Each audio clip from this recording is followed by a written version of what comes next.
Chapter 890. In order to let AIC learn crushing magic, Noah went out early in the morning and went to the agreed place with AIC, which was the direction of Eulalia's city wall. After a lot of twists and turns in the middle, plus chatting and drinking in the rich mistress, when Noah came out of the rich mistress, it was almost noon.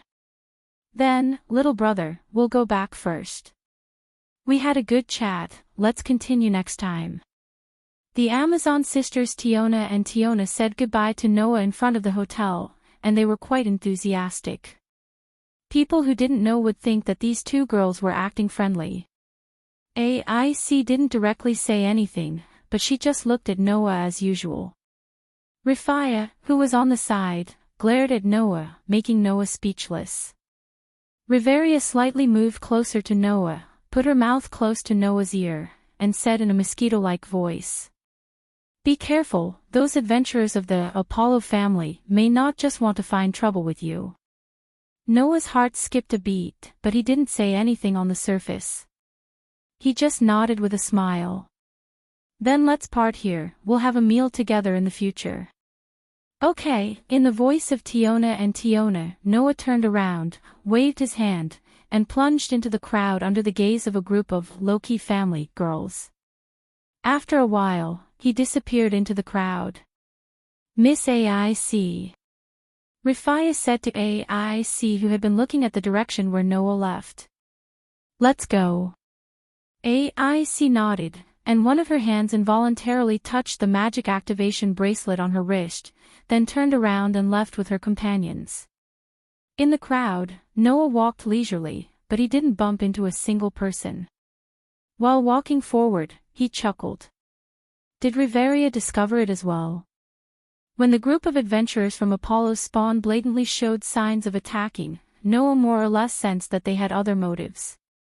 It was because Riveria, Leafia, Tiona, and Tyan were by Noah's side. The adventurers of Apollo's family were all superior adventurers. However, they were not great adventurers. At most, they were level 3 adventurers, which was LV2 adventurers. That was why even if the adventurers felt that Noah had used some kind of trick to force Otto back, there was no need to be afraid of him. However, the ranks of Riveria, Leafia, Tiona, and Tyan were the real deal. There was absolutely no falsification. Ace and Riveria were LV6. Tiona and Tiona were LV5. Although Leafia did not have the strength of a level 1 adventurer, she was still LV3. As the celebrities of Loki's spawn, the strength of these girls was widely known. There was almost no adventurer who didn't know these celebrities of Loki's spawn, including Apollo's spawn. And knowing that Ace and her party were beside Noah and sitting at the same table, they seemed to have a good relationship. It was obvious that they were on Noah's side, but the adventurers of Apollo's spawn still planned to attack. Wasn't this strange? At least, Noah felt that the adventurers of Apollo's spawn were definitely not just looking for trouble. Sure enough, in this world, I'm destined to be entangled with all kinds of troubles. After leaving such a remark, Noah put all these matters to the back of his mind and quickened his pace in the direction of his home. Right now, there was too little information. Even if he knew what the adventurers of Apollo's spawn were planning, it was impossible to know the truth in one go. Maybe it's not those adventurers who are planning to do something. Noah muttered to himself with a deep meaning. Soon after, he smiled and stopped thinking about it. Then, he walked in the direction of his home. Unfortunately, even Noah didn't have the ability to predict the future. Therefore, it was impossible for Noah to know. In fact, trouble has already come to him. When Noah returned to the base camp of Hastia's clan, the scene that appeared in front of him made him stop in his tracks. In front of the base camp belonging to Noah, Hestia, and Bel, all the pedestrians on the street were divided into 2 sides, pointing at the location of the base camp of Hestia's spawn. In front of the base camp of Hestia's spawn, a large group of adventurers was surrounding it, as if they were planning to surround the base camp of Hestia's spawn. They were holding weapons in their hands, making the atmosphere quite tense. From Noah's position, he could see that in front of the adventurers surrounding the base camp of Hestia's spawn, there were two people. No. It should be said that there was a god and a man. The god was a male god. He had blonde hair that was as bright as the sun. He was very handsome, and even the smile on his face was dazzling. He was very tall, and he wore a laurel crown with green leaves on his head. Next to the male god was a man who wasn't as handsome as the former, but he was also extraordinarily handsome. Led by the god and the man, a group of adventurers with more than 100 members surrounded the base camp of Hestia's spawn. Noah clearly saw it. Those adventurers all had golden arrows and blazing suns engraved on their bodies. Impressively, it was the same as those adventurers that Noah met in the morning at the place of the mistress of fertility. Apollo's spawn. Those adventurers were all members of the Apollo spawn. So, Noah looked at the god and the man in the lead and narrowed his eyes. That is Apollo and Jacinthus, right? Needless to say, there was no other person who could lead so many adventurers of the Apollo spawn, except for Apollo himself. Apollo's spawn was quite famous in Eulalie. In terms of power, the Apollo spawn was the backbone of all the spawn in Eulalie's spawn. Not to mention the high level of faction power and adventurers, this spawn had many crusades against the floor master of the 17th floor, who was level 4 Goliath. They were much more powerful than the average spawn. Jacinthus was the leader of the Apollo spawn. His title was Beloved of the Sun, and his level had reached level 3. He belonged to the second level of adventurers. The Lord God and the leader are all going to personally lead the team. Noah rubbed his eyebrows. Sure enough, trouble has come to the door. When Noah was a little annoyed, the door of the base camp of Hestia's spawn was opened. Hestia, who came out of the house, was startled by the big battle in front of her, and then her face became serious. Apparently, she also realized the seriousness of the matter. However, Hestia was still a god, and she couldn't be scared by such a battle in front of her. After she became serious, she looked at Apollo. Apollo, what the hell are you doing? Good afternoon, Hestia. Ignoring Hestia's stare, Apollo politely greeted her, and then said with a dazzling smile. I'm sorry, Hestia. Although we have a close relationship, this matter is really intolerable, so I can only do this. Please forgive me. Who has a close relationship with you? Hestia seemed to have goosebumps all over her body, and her face was full of disgust. I'm warning you, Apollo, I'm a god respected as the virgin goddess. If you intend to tarnish my reputation, I have the right to go to the guild and report you. Oh, I'm really sorry, I take back what I just said. Apollo pressed his chest as if he was a little sad. However, no matter how one looked at it, it was more like a show. The reason was that people who were really sad wouldn't hide a faint smile in their eyes. Furthermore, that smile was clearly filled with malicious intentions.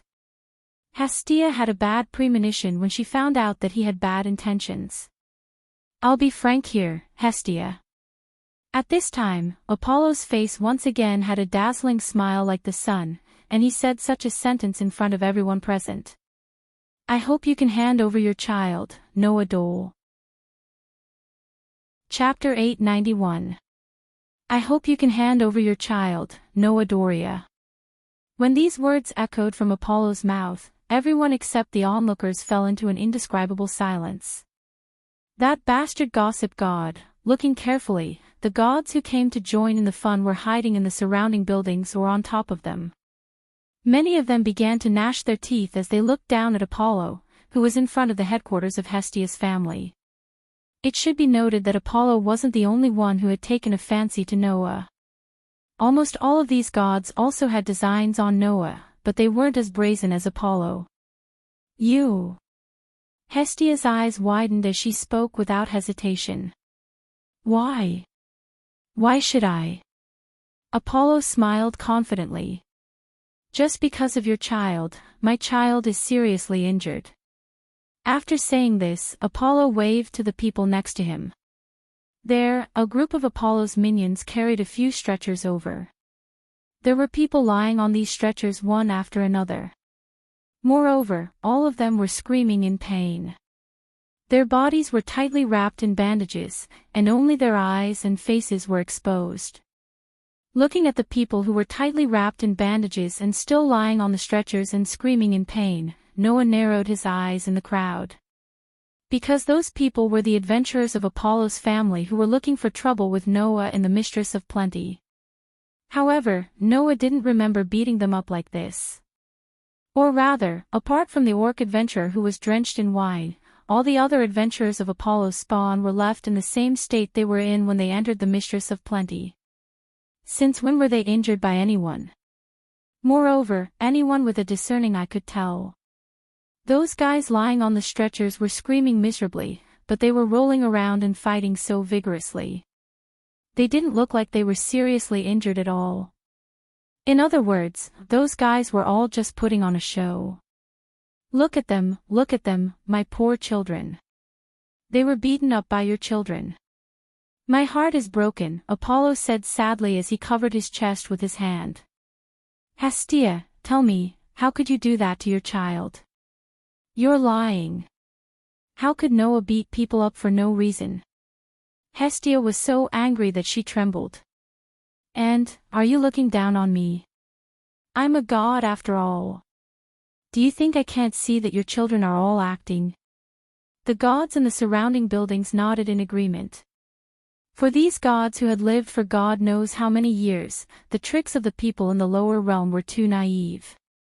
It didn't take much effort for them to see through all of it. This was especially true when it came to lying and acting. It was impossible that Apollo didn't know this. However, he still had an innocent look on his face. Hestia, I know it's our instinct to cover up for our children, but sometimes, when our children do something wrong, we have to take responsibility. Only then can our children grow up. In a single sentence, he took Hestia's words as an attempt to cover up for Noah. However, apart from the gods, not many of the onlookers could tell that the minions of Apollo were putting on an act. They immediately believed Apollo's words and started whispering to each other. Hestia was so angry that her face turned red. However, Hestia knew what kind of god Apollo was. No matter what she did, this god would be very despicable and unreasonable. Even though his behavior was very elegant, his actions were enough to be called shameless. This was the god known as Apollo. Seeing Hestia's extremely angry and helpless expression, Noah knew that he couldn't hide anymore. At that moment, Noah directly separated the crowd and walked into the encirclement of the adventurers of Apollo's spawn. Noah's action naturally attracted the attention of everyone present. Seeing Noah slowly walking out of the crowd, Hestia's face lit up. The surrounding adventurers looked at each other in confusion. The onlookers were in an uproar. The gods hiding in the buildings were excited and shouted, "Here comes the climax." In addition to these gods and people, Apollo and Jacinthus who were standing in front of the adventurers of Apollo's family had a different reaction. Jacinthus' face turned cold, and his eyes were full of hostility and malice when he looked at Noah. There was even a hint of jealousy in his eyes as if he was jealous of something. A disgusting and obscene smile appeared on Apollo's face, and the gaze he looked at Noah became extremely hot as if he wanted to eat Noah. It was very explicit. "Ah, lovely child, you finally appeared." Being stared at by Apollo with such a hot gaze, Noah's footsteps suddenly stopped. Noah had encountered this kind of scorching gaze more than once since he came to this world. And those gazes all came from Freya. At this time, Apollo's gaze was exactly the same as Freya's. In other words, this god was the same as the beautiful goddess, and they both had the same feelings of love for Noah. The difference was that when Freya looked at Noah, there was a possessiveness that was proportional to the love in her eyes. And Apollo's gaze towards Noah was directly proportional to the love, evil lust. The most important difference was that Freya was at least a woman. But Apollo was a man. A man actually used such a vulgar gaze to look at another man. Noah did not know what others were thinking. Noah only knew that if Freya's gaze only made him feel uncomfortable, then Apollo's gaze made Noah really angry. Without any hesitation, Noah turned his head, met Apollo's hot gaze, and said such a sentence. "If you look at me like that again, believe it or not, I will gouge your eyeballs out." Such an extremely calm sentence seemed to bring a chill to the entire world, causing all the gods and humans present to feel a chill in their hearts and tremble. The smile on Apollo's face was completely frozen. As for Jacinthus, who had been standing beside Apollo, he suddenly raised his eyes, stared at Noah, and said coldly, "Take back what you just said." Hearing this, Noah glanced at Jacinthus and spat out a word. "Get lost." Jacinthus's negative feelings towards Noah were successfully ignited. Clang! Without any hesitation, Jacinthus pulled out the sword at his waist. It was a wavy sword with a body that undulated up and down like a wave. Holding the wavy sword in his hand, Jacinthus stomped on the ground, and the long sword vibrated, creating a sharp gust of wind. The tip of the sword carried a cold arc of light, and Jacinthus's whole body shot out. Almost in the blink of an eye, Jacinthus arrived in front of Noah. "Noah!" Hastia's face turned pale with fright. Not only Hastia, but all the gods and mortals who were watching from the side were also shocked. Amidst the exclamations, Jacinto's sharp sword tip suddenly shot out and pierced towards Noah's throat. It was clear that Jacinthus intended to kill Noah on the spot. Just as everyone was waiting for the bloody scene to appear, the tip of the sword that was less than 1 centimeter away from Noah's throat suddenly stopped as if it was frozen in space. This was because a hand tightly grasped Jacinthus's hand that was holding the sword, and this extremely fierce blow was forcibly stopped. Jacinthus's face had already changed. Noah slowly raised his eyes and looked at Jacinthus. "It seems that you want me to help you get the hell out of here." After saying this, Noah's foot suddenly moved, and one of his legs suddenly turned into a blurry whip shadow in an instant. With a sharp and ear-piercing sound, it violently swung towards Jacinthus, whose pupils suddenly contracted. Bang! Before everyone around realized what the current situation was, a heavy muffled sound exploded from the field. Chapter 892. Bang! Along with such a muffled sound, a figure suddenly shot out from the center of the field surrounded by the adventurers of Apollo's spawn. Like a kite with a broken string, the figure flew over the crowd above the heads of the adventurers. Bang! Another muffled sound rang out as the figure smashed heavily into the wall of a building, causing cracks to appear on the sturdy wall. Poochie! Soon after, a mouthful of bright red blood was violently spat out from the other party's mouth. His body leaned against the wall and slowly slid down, landing on the ground. Before everyone could react, they subconsciously turned their gazes to the figure that was shot out, smashed into the wall, and slid to the ground. When they saw the full appearance of the figure, everyone fell into a deathly silence. There was still a shoe print on Jacinto's chest, and blood was flowing from the corner of his mouth. He was lying on the ground with his back facing the sky. He raised his head with difficulty and looked at Noah, who didn't even move a step. His handsome face was distorted with hatred. You've seen Jacinto's being defeated by a single blow, not to mention the crowd, even the adventurers of Apollo's clan were stunned and lost their voices. Jacinto's was a level 2 adventurer at LV3. An adventurer of this level was already considered a big shot in the eyes of the crowd. For the adventurers of Apollo's clan who regarded Jacinto's as their leader, it was easy to imagine the impact of their leader being defeated by a single blow. Therefore, when Jacinto's targeted Noah with a voice full of hatred, Apollo was the first to react. "You dare to openly attack a member of my clan?" Apollo stared at Noah with a smile on his face. "Aren't you afraid that the guild will ban Hestia's clan?" Although there would be conflicts if there were factions, on the surface, the guild absolutely forbade the creation of conflicts between clan members. After all, there were not only people who received the grace of God in Eulalia, but there were also ordinary people. If the members of the clan tribe, who could destroy a building with a single magic spell and cause a huge loss, were allowed to do as they pleased, then the safety of ordinary citizens would not be guaranteed. Therefore, the guild absolutely forbade the battle between the spawns. Once violated, they would be punished according to the situation. Apollo probably wanted to use this to threaten Noah, right? Unfortunately, Noah didn't know how many times he had seen this kind of trick. It is said that people's eyes can be blurred, but can God's eyes also be blurred? Noah curled his lips. I'm just asking, just now, how many people here saw me or that idiot who attacked first? Please answer me. The smile on Apollo's face froze. Lying on the ground, Zacynthus, who had been struggling to get up, looked at Noah angrily. The surrounding onlookers looked at each other and began to whisper. There are so many people here who can testify that it was that idiot who suddenly attacked me, and I was just defending myself. Noah looked at Apollo with a trace of sarcasm in his eyes. Undoubtedly, you are a god. It's okay if you don't have a good method, but if your eyes are blurred, then your billions of years of life are probably really wasted.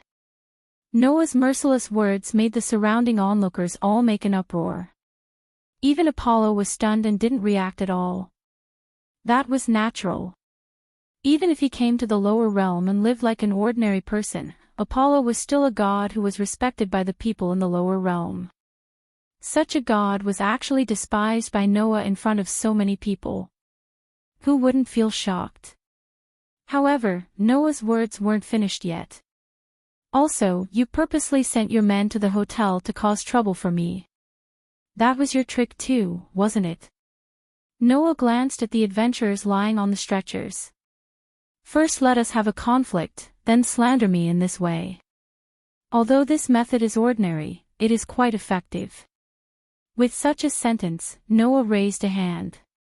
Unfortunately, I don't buy it. After that, golden ripples suddenly fluctuated in the space around Noah's body, like water waves, imprinted in the space. Then, under everyone's gaze, a variety of luxurious weapons such as sabers, swords, spears, halberds, and so on emerged one by one from the golden ripples. Hey, guys over there! As if controlling the space, Noah, who was standing in front of the golden ripples, glanced at the adventurers lying on the stretchers who were looking at him with dull eyes and suddenly smiled. If you don't dodge, you'll die. It was as if he wanted to confirm the truth of Noah's words. In the next moment, the sharp weapons that emerged from the golden ripples suddenly vibrated, and like golden water droplets, they burst out and shrouded the direction of the stretchers. If those who have seen Noah's Gate of Babylon fighting style were here, they would definitely notice. This time, the speed of the noble phantoms launched from Noah's Gate of Babylon was frighteningly slow. Even the adventurers of the Apollo clan, who were wrapped in bandages and lying on stretchers, could clearly see the sharp weapons that were shooting towards them like raindrops. Woo woo woo woo. All of a sudden, the adventurers of Apollo's minions who were lying on the stretchers with their bodies wrapped in bandages screamed in fear. Without any hesitation, they jumped up and dodged in a panic. Clang clang clang clang clang. As a result, the treasures that shot out landed on the empty stretchers one by one. Amidst the sounds of metal clashing against the ground, the treasures pierced through the stretchers one by one, riddling them with holes. The entire place once again returned to its deathly silent state. The onlookers were speechless as they watched the adventurers of Apollo's minions run away. Their bodies were wrapped in bandages, but their movements were faster than anything else. Apollo's face changed, and he secretly shouted in his heart. What? Aren't you full of vigor? Noah lowered his raised hand. When the golden ripples and the noble phantoms disappeared, he looked at Apollo and sneered. If this is considered a serious injury, then there is probably no one who will die in this world. It seems that the famous god Apollo really dotes on his children. Even if they are not sick or in pain, he can't wait for them to lie down every day. Don't mess around outside. I can only say that I'm impressed. You. Apollo's handsome face turned pale, but he couldn't utter a single word. The truth was right in front of him, so what else could he say? However, after a while, Apollo seemed to have thought it through.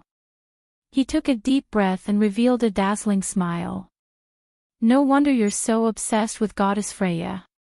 You can even resist her charm. You're really outstanding. When I saw your performance at Freya's family banquet that day, I was attracted by your excellence. Adorable child, do you really not want to consider coming to my side? The one who answered Apollo's question was not Noah, but Hestia. Don't even think about it. Hestia hugged Noah and looked at Apollo with an evil expression. Even if I give Noah to anyone, I won't give him to you, a pervert who doesn't reject anyone. Is that so? Apollo's smile did not change. But this time, it's not up to you. As soon as he finished speaking, the adventurers of Apollo's family suddenly separated and pressed a person forward. That person was tied up by the adventurers of Apollo's family. His mouth was gagged and he was pushed in front of everyone. Seeing this person, Hestia cried out in surprise. Baal? Chapter 893. Woo! Woo! Woo! Baal, who was tied up by Apollo's minions, kept whimpering unwillingly through the cloth stuffed in his mouth. His body was also struggling. Behave yourself. The two members of Apollo's spawn who had brought Baal with his hands tied behind his back shouted angrily. One of them even kicked Baal, causing him to fall to the ground. Baal's body wasn't unscathed. Instead, there were bruises all over his body. Obviously, Baal had tried to resist, but was met with violence. Perhaps, the members of Apollo's minions had planned to kidnap Baal. When they received the news that Noah and Baal had parted ways, they immediately arranged for people to capture Baal when he was about to enter the dungeon in the morning. Needless to say, Baal had just received Hestia's favor for less than a month. In addition, he was only at LV1, so it was impossible for him to be a match for the adventurers of Apollo's minions. Hestia's beautiful face finally showed true anger. Apollo! I'm sorry, Hestia. Your child is weak and timid, but he is surprisingly tough. In order to catch him, we have to be a little rough with him, Apollo shrugged and said with a smile that was as bright as the sun. Everything is for the sake of getting a cute child. You should understand. It's not good to monopolize such a cute child, Hestia. You. Hestia immediately understood what Apollo meant. Are you trying to threaten us with Baal? I have no choice. It's all because I have no choice. Apollo's bright smile looked extremely ugly under his despicable behavior. As long as you give me this child called Noah, I'll return this child to you. What do you think? Hestia bit her lips and looked at Apollo with disgust, anger, and hatred. After realizing that he was used as a bargaining chip to threaten his family, Baal's face was filled with remorse. He struggled even more violently, and tears of humiliation flowed from his eyes.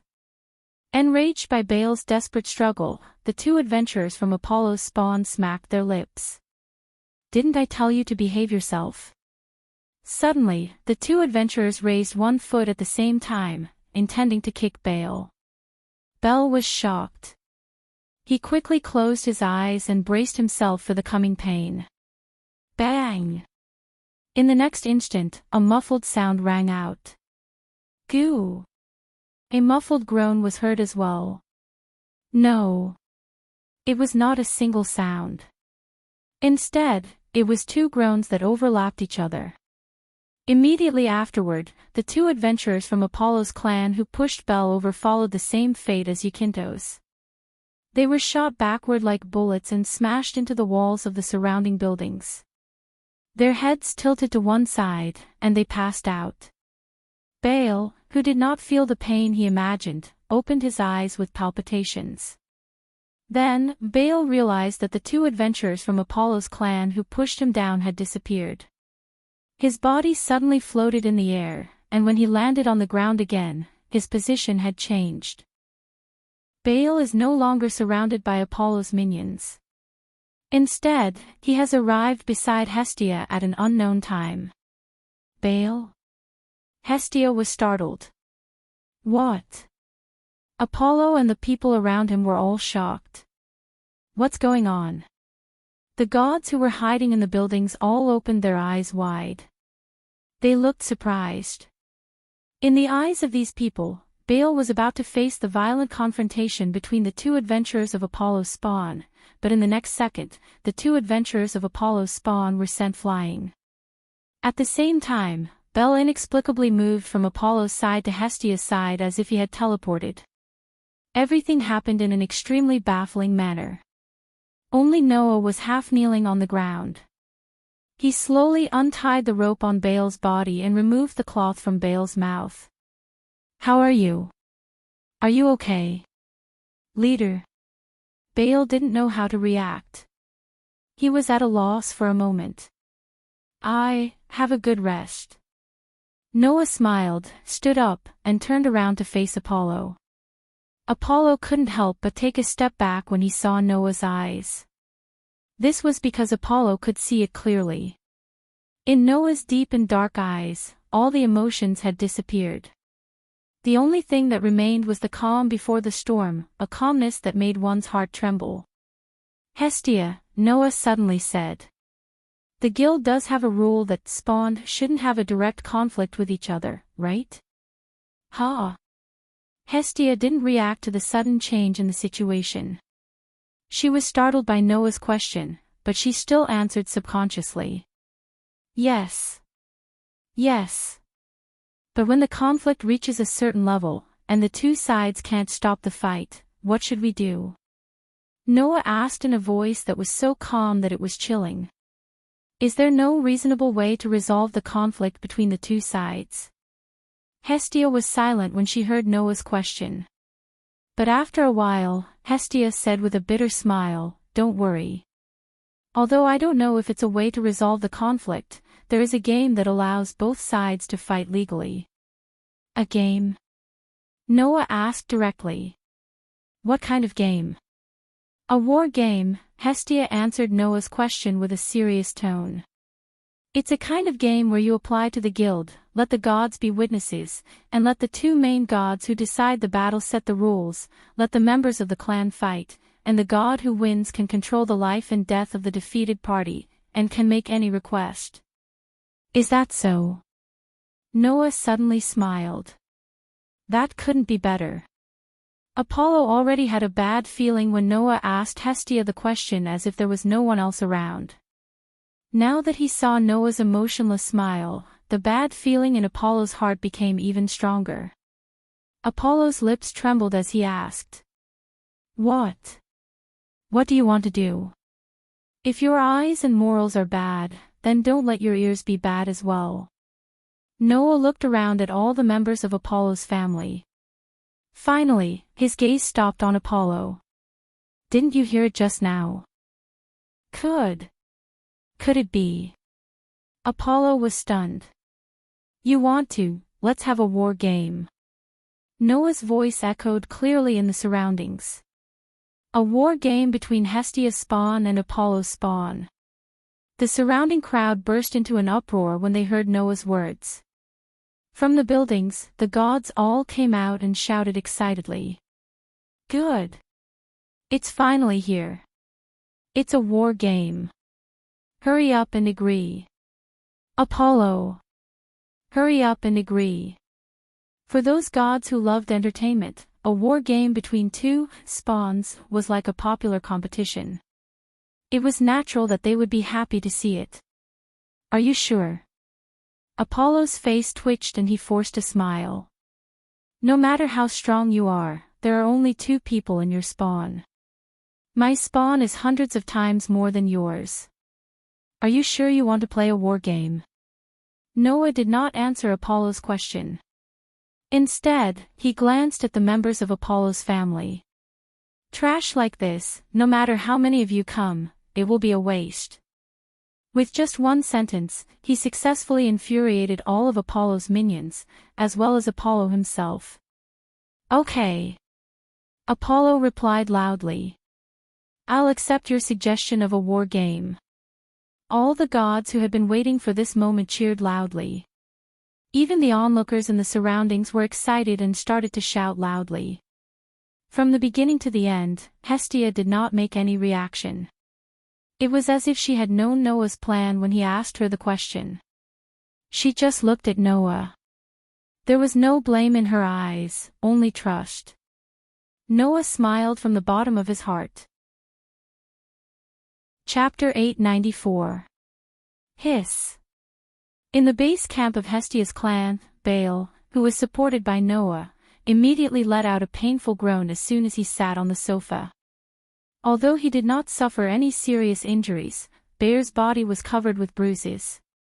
It was obvious that he had been beaten up by Apollo's minions. That bastard Apollo, seeing her own clan members being beaten up like this, Hestia was like a mother and flew into a rage. I should have known that that guy would not hesitate to use any means in order to dig Noah into his clan. That pervert has always been like this.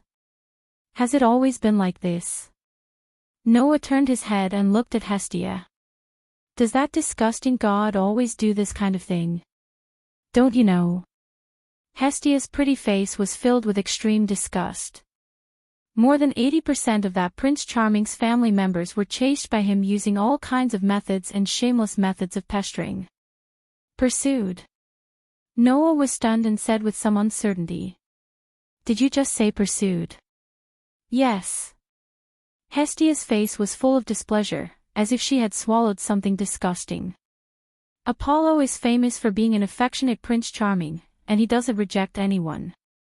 No matter if it's a man or a woman, as long as he has his eyes on someone, he will get them. The gods even gave him a name, Love of Sorrow.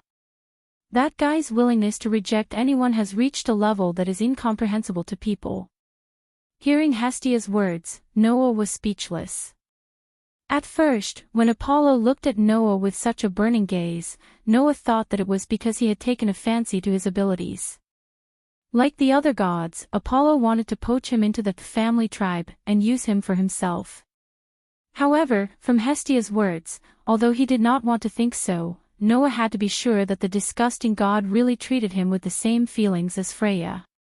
No matter if it was a man or a woman, as long as Apollo had his eyes on someone, he would woo them. After thinking about it carefully, Noah also felt that most of the members of Apollo's minions were indeed good-looking men and women. Even Jacinthus was extraordinarily handsome. It seemed that those guys were all Apollo's playthings. A god who crossed the boundary of gender and was known for his love. That was why the other gods called Apollo the god of gossip. That was why Hestia called Apollo a pervert.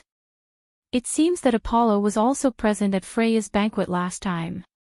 He also saw the confrontation between you and Orly's ultimate weapon, and because of that, he fell in love with you. Hestia's expression as if she had chewed a piece of wax, and said something that made her feel a little nauseous. Undoubtedly, he knew that Freya had her eyes on you, but he still dared to use such a blatant method to get you. Isn't he afraid that the beauty will go crazy and be destroyed by Freya's minions? He's crazy. Although Apollo's minions were considered the backbone of Orly's forces, Freya's minions were truly one of Orly's most powerful minions. In a situation where even their leader was only LV3, if Freya's minions were to attack, they could destroy Apollo's minions in minutes. Knowing that Noah had been chosen by Freya, Apollo still dared to use such a method to force Noah. If something went wrong, Freya might really be angry and destroy Apollo's minions. Although, for Noah, Freya, who used the method of charm to deal with him on their first meeting, was not a goddess that could make him like her. Did Apollo use similar methods to snatch the people in Apollo's minions? Noah recalled Jacinthus's jealous gaze. What about the leader of Apollo's minions? Is he also one of them? The child named Jacinthus. Hestia shook her head. That child's love for Apollo came from the bottom of her heart. In other words, that Jacinthus is also a guy with an abnormal sexual orientation. Noah narrowed his eyes. Such a disgusting minions, it's better to make them disappear. In fact, if it wasn't for the guild's prohibition of direct conflict between the minions, Noah would have already made things difficult. The way Apollo looked at Noah really made Noah feel disgusted. In addition, in order to poach Noah into the minions, that disgusting god also kidnapped and injured the people around Noah. This had already crossed Noah's bottom line. If he didn't do it casually, not only himself, but also Baal and Hestia's minions would be banned by the guild. Noah would never bring up something as troublesome as a war game. Lord God, leader, I'm really sorry. Baal's face was gloomy. It's all because of me that this happened. You're wrong, Baal. Noah patted Baal's shoulder. The fault is definitely not with anyone other than that pervert. You have no reason to be blamed. If there's a reason, the only reason would be me. No matter what, Apollo attacked you because of me. But, what should we do? Baal's face was uneasy. Do we really have to play a war game? Baal's heart was full of worries. After all, compared to Apollo's minions, Hestia's minions with only 2 members were too small. Even if Noah's strength was outstanding, Baal didn't know if he could win against so many opponents. Hestia also had the same opinion on this point. The format of the war game hasn't been decided yet. If it's something like occupying the enemy's territory within a certain period of time, then even if Noah is strong enough to rival Eulalia's ultimate weapon, it's basically impossible for him to win. After all, if it was a war game like this, then unless Noah didn't walk out of the territory and occupy the enemy's territory, the enemy could directly send members with strong stealth abilities to occupy the territory when Noah left and win. And if Noah didn't step out of his base and continued to defend his base, Noah wouldn't be able to win as he had no way of occupying the enemy's base. This was the so-called war game. There were many ways to determine the outcome of the war game. It was also because of this that Apollo dared to agree to play a war game even though he knew that Noah was comparable to a LV-7 warrior. However, if the war game was a one-on-one battle, then there was no doubt that Noah would win. There was no doubt about it. In other words, if there were not enough members, Noah and Apollo's chances of winning were almost the same. It all depended on what kind of war game would be played in the end. Of course, Hestia did not know that Noah had the authority to deal with almost any situation and the Gate of Babylon, which contained all kinds of treasures and items. No matter what the situation was, Noah was confident that he could win. Baal, Noah suddenly said. On the day of the war game, I will fight alone. You stay by Hestia's side. Ha! Baal was shocked and quickly said. How can that be? How can I watch you fight alone? Hestia frowned, but she didn't say anything. She chose to believe in Noah.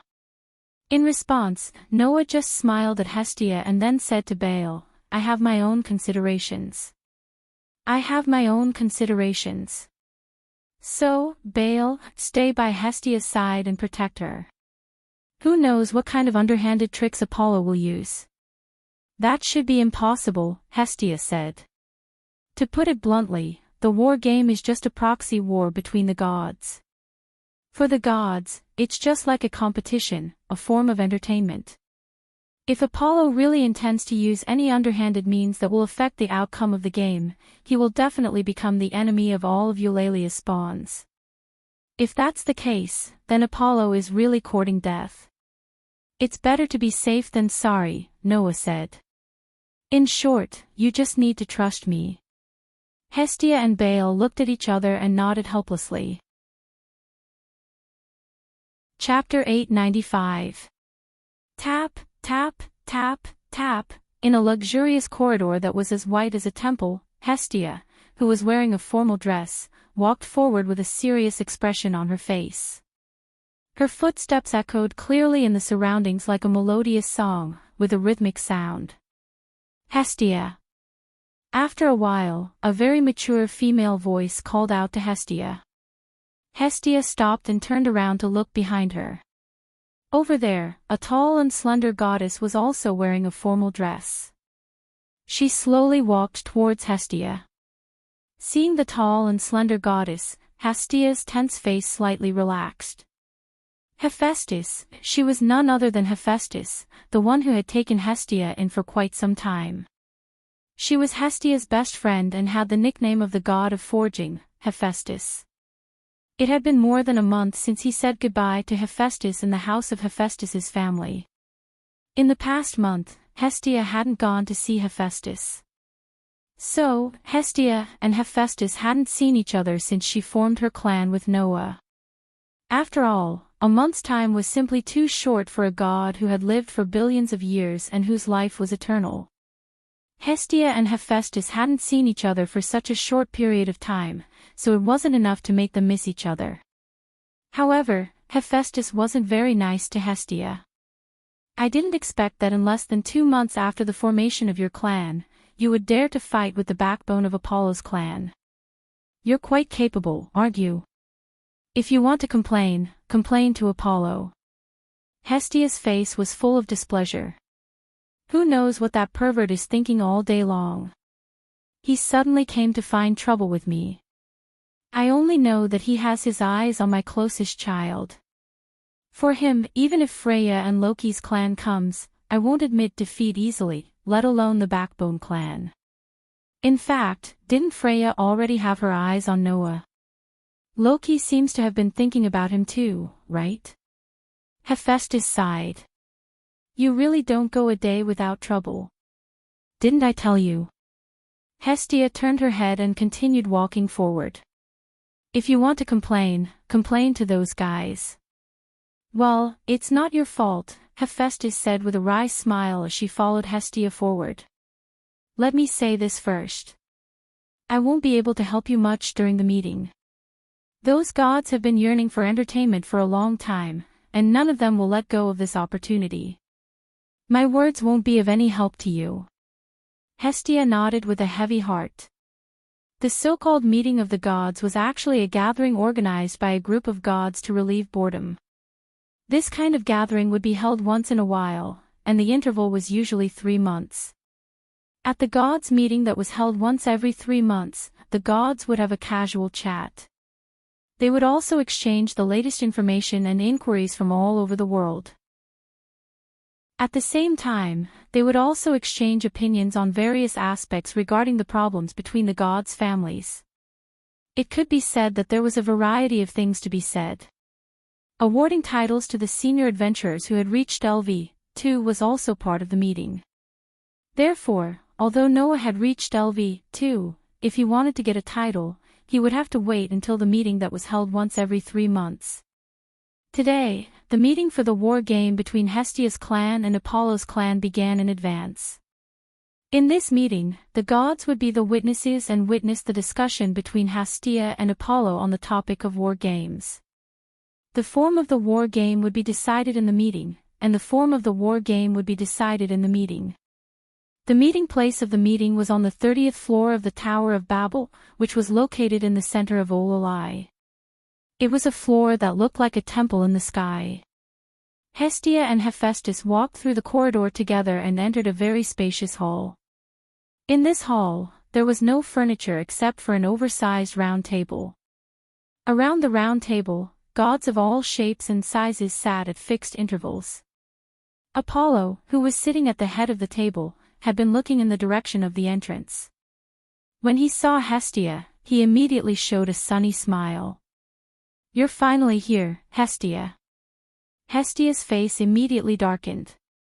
Hestia's disgust for Apollo, who wanted to steal Noah by using underhanded means, had already reached its peak. On the contrary, the gods who were watching the fun were very enthusiastic. Oh, the lowly goddess is also here. Then, can we start the discussion about the war game? Hurry up. I can't wait to see the fun. Hey, don't say what's on your mind. It should be serious here. Hestia and Hephaestus sat down in silence under the laughter of the gods who wanted to make a bigger fuss out of this matter. Let's make it clear first, Apollo said directly. If I win, I only want Noah Dole. You're so direct. Hestia did not hide her astonishment at all. Undoubtedly, you've been taught a lesson by Noah, and you're still thinking about him. Noah had not only exposed Apollo's underhanded means one by one in front of all the gods and people of Ololai, but he had also degraded Apollo in public. If it were any other god with a stronger sense of self-esteem, they would have long exploded in anger and wanted to teach Noah a lesson. However, Apollo did not change his mind. He did not even seem to mind at all. You don't understand, Hestia. The more difficult it is to get something, the more precious it is. The more naughty the child is, the cuter it is. I've seen the rebellious child many times. It's nothing. After all, many of Apollo's family members have been pursued by Apollo using all kinds of pestering methods. Those people must have also tried to resist. Therefore, Apollo had long been used to the resistance of the people he liked. Among the gods present, there was one who agreed with Apollo's point of view. Indeed, that child is different from ordinary children. It's not easy to get him, so he's especially precious. The silver-haired goddess was sitting in a corner, but she was unable to conceal her radiance. She constantly attracted the gazes of the male idols around her, causing many of them to reveal infatuated expressions. She held a glass of red wine and took a small sip. While saying such a sentence as if she was intoxicated, she glanced at Apollo and smiled sweetly. For such a cute child, you can't let others have him, right? Apollo. The corner of Apollo's eye twitched when he heard Freya's words. Of course, Apollo knew what Freya meant. Naturally, Apollo also knew what kind of god Freya was. This goddess was very different from Apollo in nature, but they were both very affectionate gods. Moreover, Freya and Apollo were very similar in that once they had set their eyes on someone, they would pursue him no matter what. The difference was that Apollo's methods would be unworthy of his status as a god, while Freya's methods were sometimes extreme, but she would never do anything that went against her status. If Apollo was compared to a businessman who valued profit above all else, then Freya was a true queen. She could be domineering, strong, and cruel, but she would never give up her self-esteem. This was the biggest difference between Apollo and Freya. In addition, Freya's minions not only had Eulalia's ultimate weapon, but also one of the most powerful minions, in the truest sense of the word. To be honest, Apollo had hesitated for a long time to snatch Freya's child. In the end, he chose to be a moth to a flame. The so-called gods were just that unreasonable. Sometimes it was a small reason, sometimes it was an insignificant thought, but because of this, they would do anything to satisfy a group of transcendental existences. This was how gods were. Enough, listening to the two of you talk about your love for the child in every sense of the word makes me feel uncomfortable. Loki was also present, and he spoke with a displeased expression. Hurry up and decide on the format of the war game. All the gods agreed one after another, and Hestia and Apollo both nodded. The meeting of the gods began. Chapter 896. I propose that the war game be a one-on-one duel, and the two of us will choose a member of our clan to decide the winner. What do you think? As soon as the meeting started, Hestia did not hesitate to put forward her idea, and even incited the gods around her. A one-on-one duel between children is the most exciting. You should also want to see it, right? Hearing Hestia's words, many of the gods nodded repeatedly. That's right, that's right. A duel is the most exciting. Letting Apollo's child gang up on a person or something like that will only spoil the fun. I also support this idea. Many of the gods expressed their approval, and they were all laughing. They were simply a bunch of guys who wanted to see the world in chaos. Of course, these gods did want to see the world in chaos. As long as it could bring them entertainment and excitement, no matter what it was, they would not hesitate to agree to it. Therefore, Hestia's speech in the aspect of entertainment and excitement would definitely be met with the gods who were eager for these things. If that's the case, then a duel without suspense would be even more boring, right? Apollo snorted and retorted without hesitation. That day, at the banquet, you all saw it. Although I don't know what extremely rare skill or magic was used, the child who was at most LV2 was indeed able to contend against Orly's ultimate weapon for a short period of time. If it was a one-on-one duel, even the best child in my clan would be defeated in an instant. You all saw the situation on the street that day. That's not interesting at all, right? Hearing this, the gods around seemed to have just remembered this matter and nodded one after another. That's true. A one-on-one duel is not interesting at all. If it was a one-on-one duel, the child in Apollo's clan would definitely be defeated in an instant. If the high-ranking children from Freya's clan and Loki's clan come out, it will be very exciting. That's right. Why don't we let Freya and Loki's clan and the child play a war game? That's a good idea. As they chatted, the topic was diverted by the excited gods to their grandma's home. In any case, I'm definitely against a one-on-one duel. Apollo pulled the topic back. Since this is a war game between the family clan and the family clan, then we should throw in the members of the two family clan. I suggest that we let the two family clan engage in a strategic battle for the position. Whoever grabs the position first will be considered the winner. What do you think? How is that possible? Hestia slammed the table and stood up. Then wouldn't it be impossible for my clan tribe to win? We're the same, aren't we? Apollo shrugged. If it was a one-on-one battle, wouldn't it be impossible for my clan tribe to win? It's your fault for not having a master in your clan, Hestia said, a little annoyed. Who's to blame for not being able to bring out the full potential of your child? If that's the case, then I can also say that it's your fault for having so few people in your clan. Apollo retorted without backing down. Who can you blame for not having the ability to get more children to follow you? You, all right. You're so annoying. Loki slammed the table, his face full of impatience.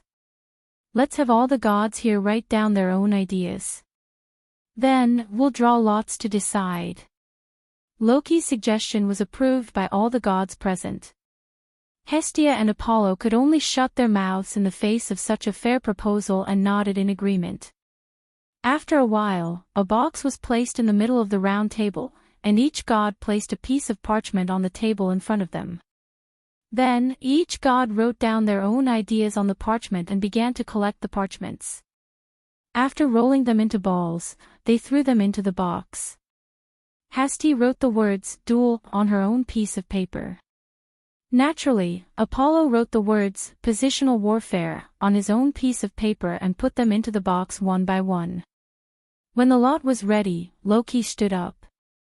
Let me do it. Both Hestia and Apollo raised their eyebrows upon hearing this. You want to do it? Hestia looked at Loki suspiciously. You're not siding with Apollo, are you? After all, the relationship between Hestia and Loki was bad. Every god knew about it. Goddess Loki, you're not siding with Hestia's family, are you? Apollo asked with a fake smile. Everyone knows that you also want that child to join your family. Loki glared fiercely at Hestia and Apollo. Don't worry, I hate both of you equally, so I won't be siding with either one of you. After that, Loki ignored all the gods present and began to flip through the parchments in the box. All the gods present held their breaths. Under the watchful eyes of all the gods, Loki took out a piece of parchment from the box. After glancing at the contents, he smacked his lips and threw the parchment on the table. On the crumpled parchment, there were 3 words written clearly. Siege War. Hestia's childish but cute face immediately darkened. Ha ha ha ha. Apollo laughed out loud. He was very proud of himself. This is a sacred and fair decision of drawing lots. Hestia. You can't go against it. Although there was no positional battle, which Apollo wanted to see the most, it was still very advantageous for Apollo if it was a siege war. After all, in a siege war, whether it was attacking or defending, it required a large number of soldiers. In this regard, Apollo had a big advantage. How about this? Hestia's family will be the one to attack, Apollo said with a happy smile. No matter what, a family with only 2 people can't defend the city, right? Hestia bit her lip, but she could only accept the result. Since the method has been decided, let's decide on the date. Rocky announced in a businesslike manner without any mercy. We've already completed the guild's application, and will inform them of the details. Considering that the guild still needs to prepare a site for the city, we estimate that it'll take at least 3 days. Hence, we've decided to set the official date for 3 days from now. No objections. No objections. No objections. Of course, no objections. One by one, the gods voiced their opinions. When Freya, who had been drinking wine in silence, said something, she slowly put down the wine glass in her hand on the table, her smile never changing. No objections. Everyone agreed. Has tea, Apollo said with a smile on his face. In these 3 days, you have to help me take care of that child. Hestia just snorted, got up, and walked out without hesitation. Hephaestus had no choice but to follow her. After Hestia and Hephaestus left, the gods in the room started to leave as well. Loki, who was still sitting in his seat, ignored Apollo who was walking out and spoke to another goddess who was also sitting in her seat. Are you just going to watch that pervert touch the girl you like? Then what about you? Freya's expression changed as she asked. Don't you like that child very much? I only like his talent, but you like the child himself, don't you? Loki curled his lips. That's the object of your affection, and you just watch someone else get him. That's not your style. You said it yourself, it's only under the condition that someone else gets him. Freya raised her wine glass and looked at the dark red liquid in the glass. Her face curved into a seductive smile. How could a guy like Apollo get his hands on a child who could resist my charm and drive me crazy? Lucian thought to himself. Loki did not say anything else. This attitude proved that Loki and Freya had the same idea. Those members who haven't even reached LV, want to fight against the child that even Finn can't see through, and Riverius said is very incredible. Loki looked at Apollo's back with pity. How shallow. Chapter 897. Siege Battle. On the other hand, Noah rubbed his chin and smiled after Hesti brought back the war game that was decided by the Gods' Council. That's good. Good. Hestia asked worriedly. That's a siege battle. The enemy will definitely send in a considerable amount of troops. Also, Apollo's spawn will be on the defending side. Can you really take down a city guarded by the elites of Apollo's spawn alone? One had to know that under normal circumstances, sieges were only used when there was no other choice. In order to take down an entire city, one would have to pay a huge price. After all, the attacking side needed a large number of siege weapons such as catapults, siege chariots, ballistas, and so on. They also needed to think of a way to break through the city gate and take down the city. On the other hand, the defending side not only had the absolute advantage, they also had the city as a barrier. A simple rain of arrows could cause a large number of casualties. Therefore, in a siege battle, one would have to prepare 3 times more troops and supplies than the enemy in order to take down the city. Although there was no gunpowder or cannonballs in this world, magic was not any weaker than gunpowder or cannonballs. Its power was even greater than that. So, as the one attacking the city, once Noah came to the bottom of the city, he would be bombarded with unimaginable magic and buried alive, right? In any case, a siege battle was too difficult for Noah. That was what Hestia and Baal thought. "Commander," Baal mustered up his courage. "Sure enough, let me fight. At least we can have one more person. You are a one newbie adventurer." "It's like nothing in a war," Noah declared mercilessly. "I'll fight alone. This is something that has been decided. No one is allowed to object." After that, Noah stood up and walked towards the door. Hestia couldn't help but ask, "Where are you going?" "The dungeon," Noah said without looking back. 3 days. I don't have the time to waste playing games with that disgusting god. I don't know how much time I have to improve. Hence, when Noah completely ignored the war game with the Apollonian spawn and entered the buried city for 3 days of training and killing time, the people in Eulalie's world had entered a lively atmosphere as if they were holding a festival. As the news of the upcoming war game between Hestia's clan and Apollo's clan spread out, almost every place was talking about the war game between the two clans.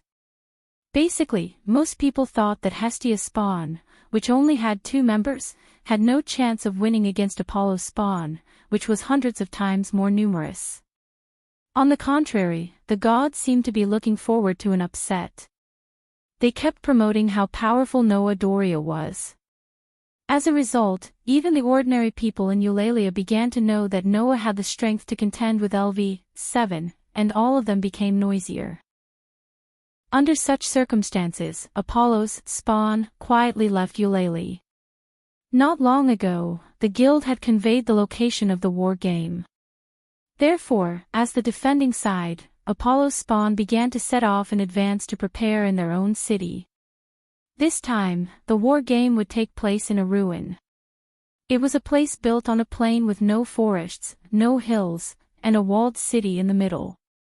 Thousands of years ago, before God came to this world, in order to keep the cities and towns behind Eulalie away from the monsters that emerged from the big hole of the underground city without the Tower of Babel as a cover, or to stop them, they built a fortress near Eulalie.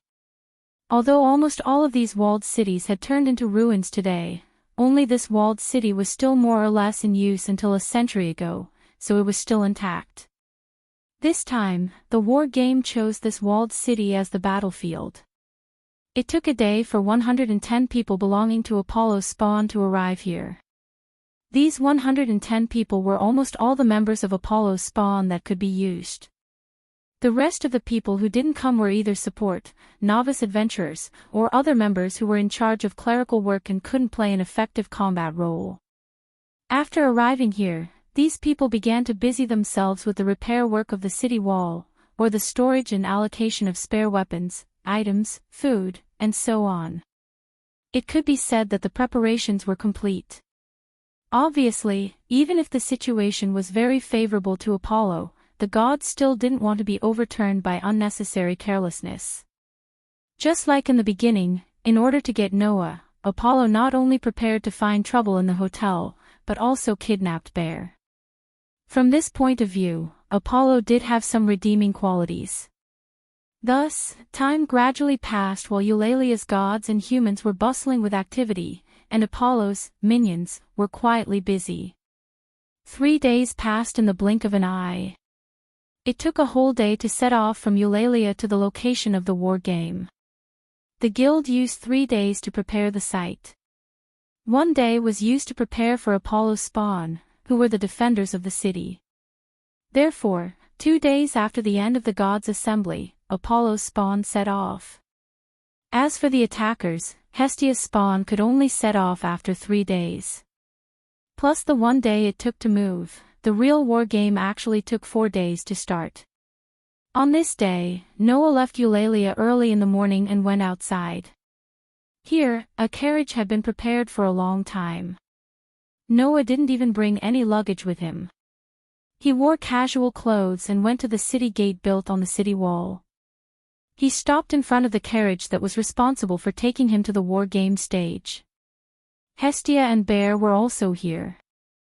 Seeing Noah stop in front of the carriage, Hestia looked up and looked at Noah. There was no worry in her eyes, only trust. "I'll wait for you here." "Okay." Noah nodded and looked at Bear with a smile.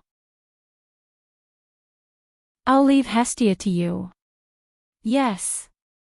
Bear replied loudly. "Good luck, leader." Noah smiled and waved at Hestia and Bear in a carefree manner.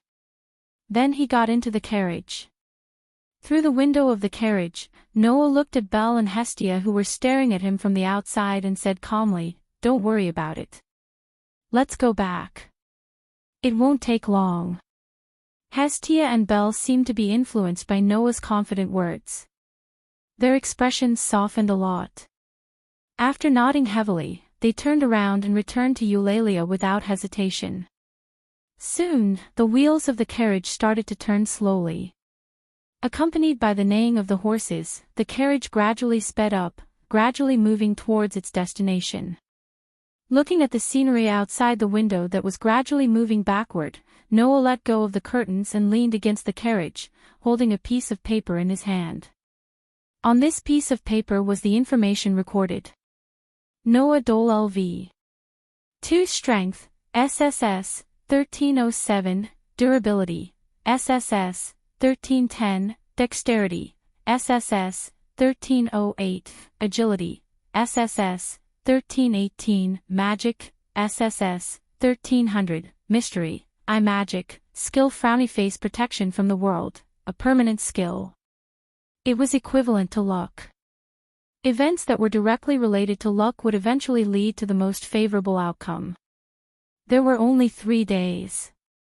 Within 3 days, Noah had once again upgraded all his ability points to the SSS level. If Ace and the others saw Noah's current ability points, they would be more than just surprised. Well, it's better than nothing. Noah opened the curtain and threw the paper out of the window, letting it fly with the wind. Looking at the flying recording paper and the scenery outside the window, Noah's lips curled into a cold arc. Chapter 898. The streets were bustling. Today, Eulalia was several times livelier than usual. As if a festival was about to be held, all the taverns in Eulalia opened early in the morning. On the sides of the streets, in every corner, vendors began to set up their stalls. On the road, pieces of parchment used for propaganda were almost all over the walls of the buildings. They were used to promote the war game between Hestia's family and Apollo's family. It was precisely because of this exaggerated propaganda that Eulalia became as lively as a festival, turning a war game into an entertainment program for the citizens of Eulalia. Needless to say, there was no one else who would do such a thing, except for those gods who thought it was not lively enough. Thus, it was as if a grand football match was about to begin. After 3 to 4 days of publicity, almost all the adventurers chose to rest today. Some even opened gambling houses to display the purpose of entertainment incisively and vividly. Not only that, a stage was set up in front of the headquarters of the guild. A guild staff held a magic stone product that could be used as a microphone and made a loud and clear voice in the crowd below the stage. "Hello, everyone. I am the broadcaster responsible for the live broadcast of this war game. Please take care of me." Although the guild forbade direct conflicts between family members, for a war game like this, the guild would generally work with merchants to promote it. By doing so, it could liven up the atmosphere of the city and turn the war game into a kind of entertainment performance, instead of giving people a feeling of indulgence in the private fights between the family clans, and bringing the ordinary citizens an uneasy feeling of underground fists. Another purpose was to be able to make a fortune like this, just like holding a festival. The propaganda of the gods played an obvious role, and the secret operation of the guild definitely helped a lot. In addition, such activities were used to show the strength of Eulalia to the world, like a demonstration, and attract talented and promising adventurers to this city. Most importantly, war games were also an extreme form of entertainment that the gods pursued. When the people in Eulalia were lively, the gods began to gather in the Tower of Babel. On the 30th floor of the Tower of Babel, most of the gods who looked forward to war games more than anyone else came here. Hestia and Apollo were among them. "How is it?" Apollo said to Hestia with his usual dazzling smile. "That child should be ready to come to me, right?" "Of course, I'm ready," Hestia said as she glanced at Apollo. "Get ready to defeat all of your children." "Well, this is the only time you can force yourself." Apollo shrugged lightly. He didn't take it seriously at all. He just looked at the sky outside the window and said this. "It should be about time, right? The war games will begin at noon." And now, it was almost noon. Loki, who was sitting at the head of the table, glanced at all the gods around him and said loudly, "Since it's almost time, let's begin." "All right." All the gods in Eulalia responded in unison.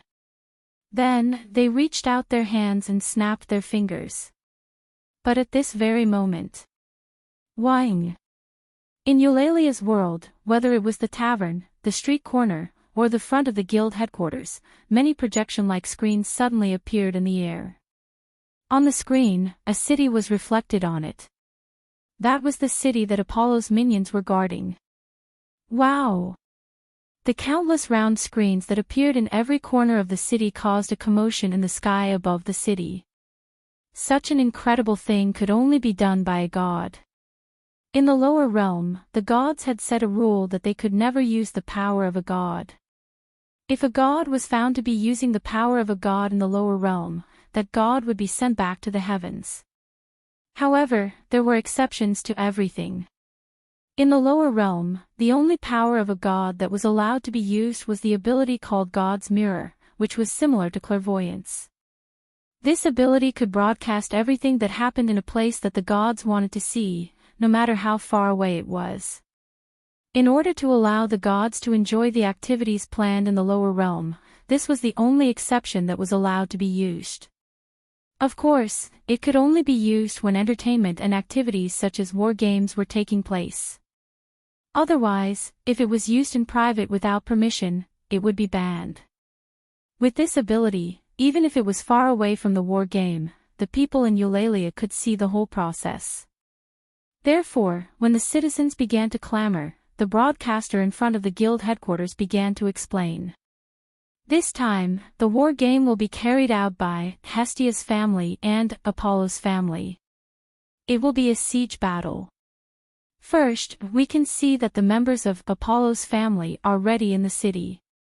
Next, although it's hard to believe, I have to tell you that Hestia's family is only going to send one member out.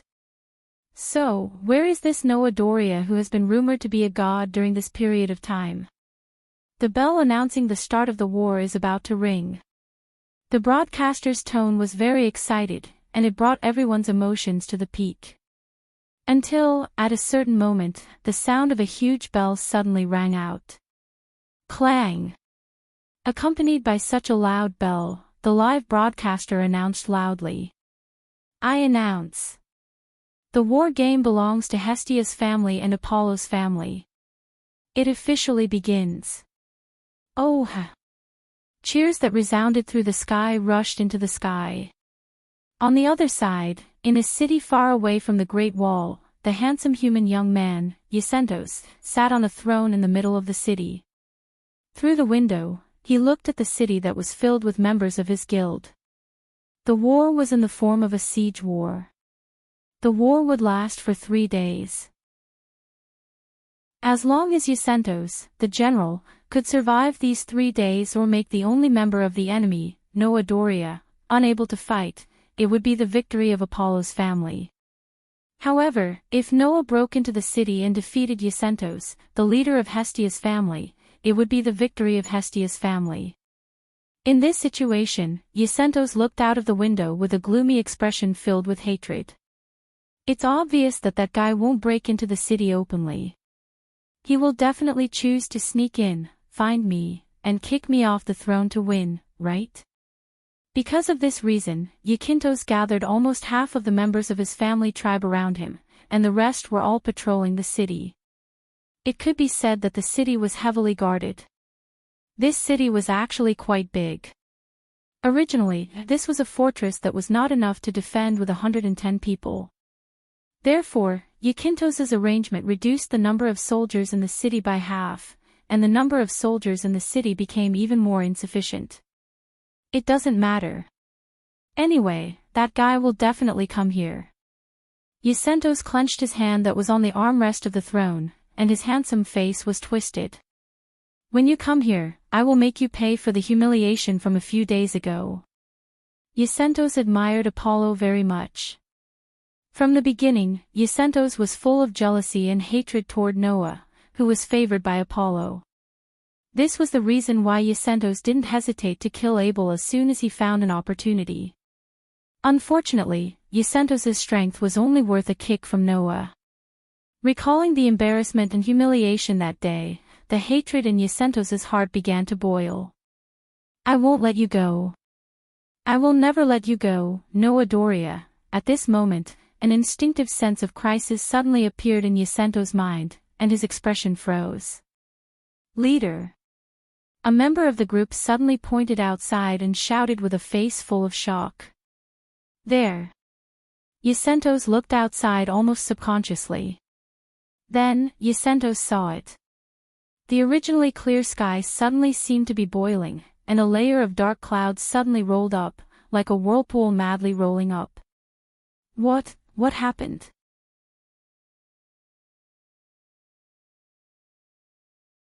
Chapter 899.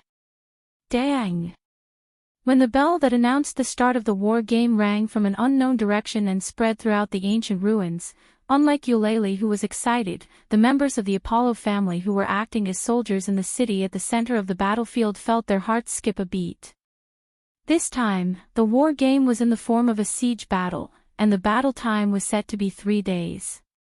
Although there was only one opponent, and it was a bit of an exaggeration to say that he was alone, the opponent was able to fight head-on with the only LV-7 in Eulalia for a period of time, and he was able to kick the strongest leader of Apollo's minions, Jacinthus, around like a ball. Therefore, even if they had an unparalleled advantage in terms of numbers and terrain, these people who belonged to Apollo's clan were all nervous when they thought about the strength of the enemy. So the atmosphere in the city was immediately heavy. However, compared to the heavy and tense atmosphere in the city, the atmosphere on the city wall was quite relaxed. After all, the opponent is only one person. No matter how strong he is, he can't directly attack the city from the front, right? A group of archers who were standing guard on the city wall focused most of their attention on the vast plain outside the city. While observing the movement on the plain, they were actually talking to each other. There was almost no cover on the plain in front of the city. As long as there was no problem with eyesight, it was basically impossible to miss the movement on the plain. In addition, no one thought that Noah would be stupid enough to come from the front and attack the city gate directly. Therefore, the people who were responsible for guarding the city wall were the least pressured. The opponent will definitely find a way to sneak into the city and directly attack the leader. That's right. Otherwise, do you really want to rely on one person to attack the city?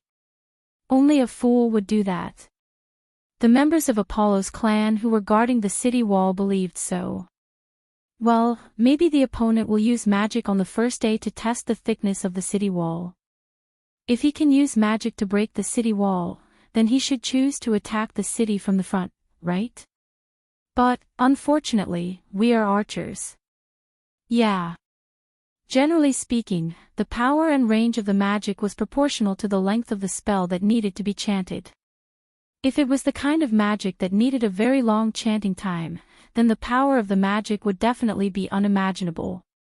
That level of magic was more than enough to burn down an entire forest. It was not impossible to use it to break through the city walls.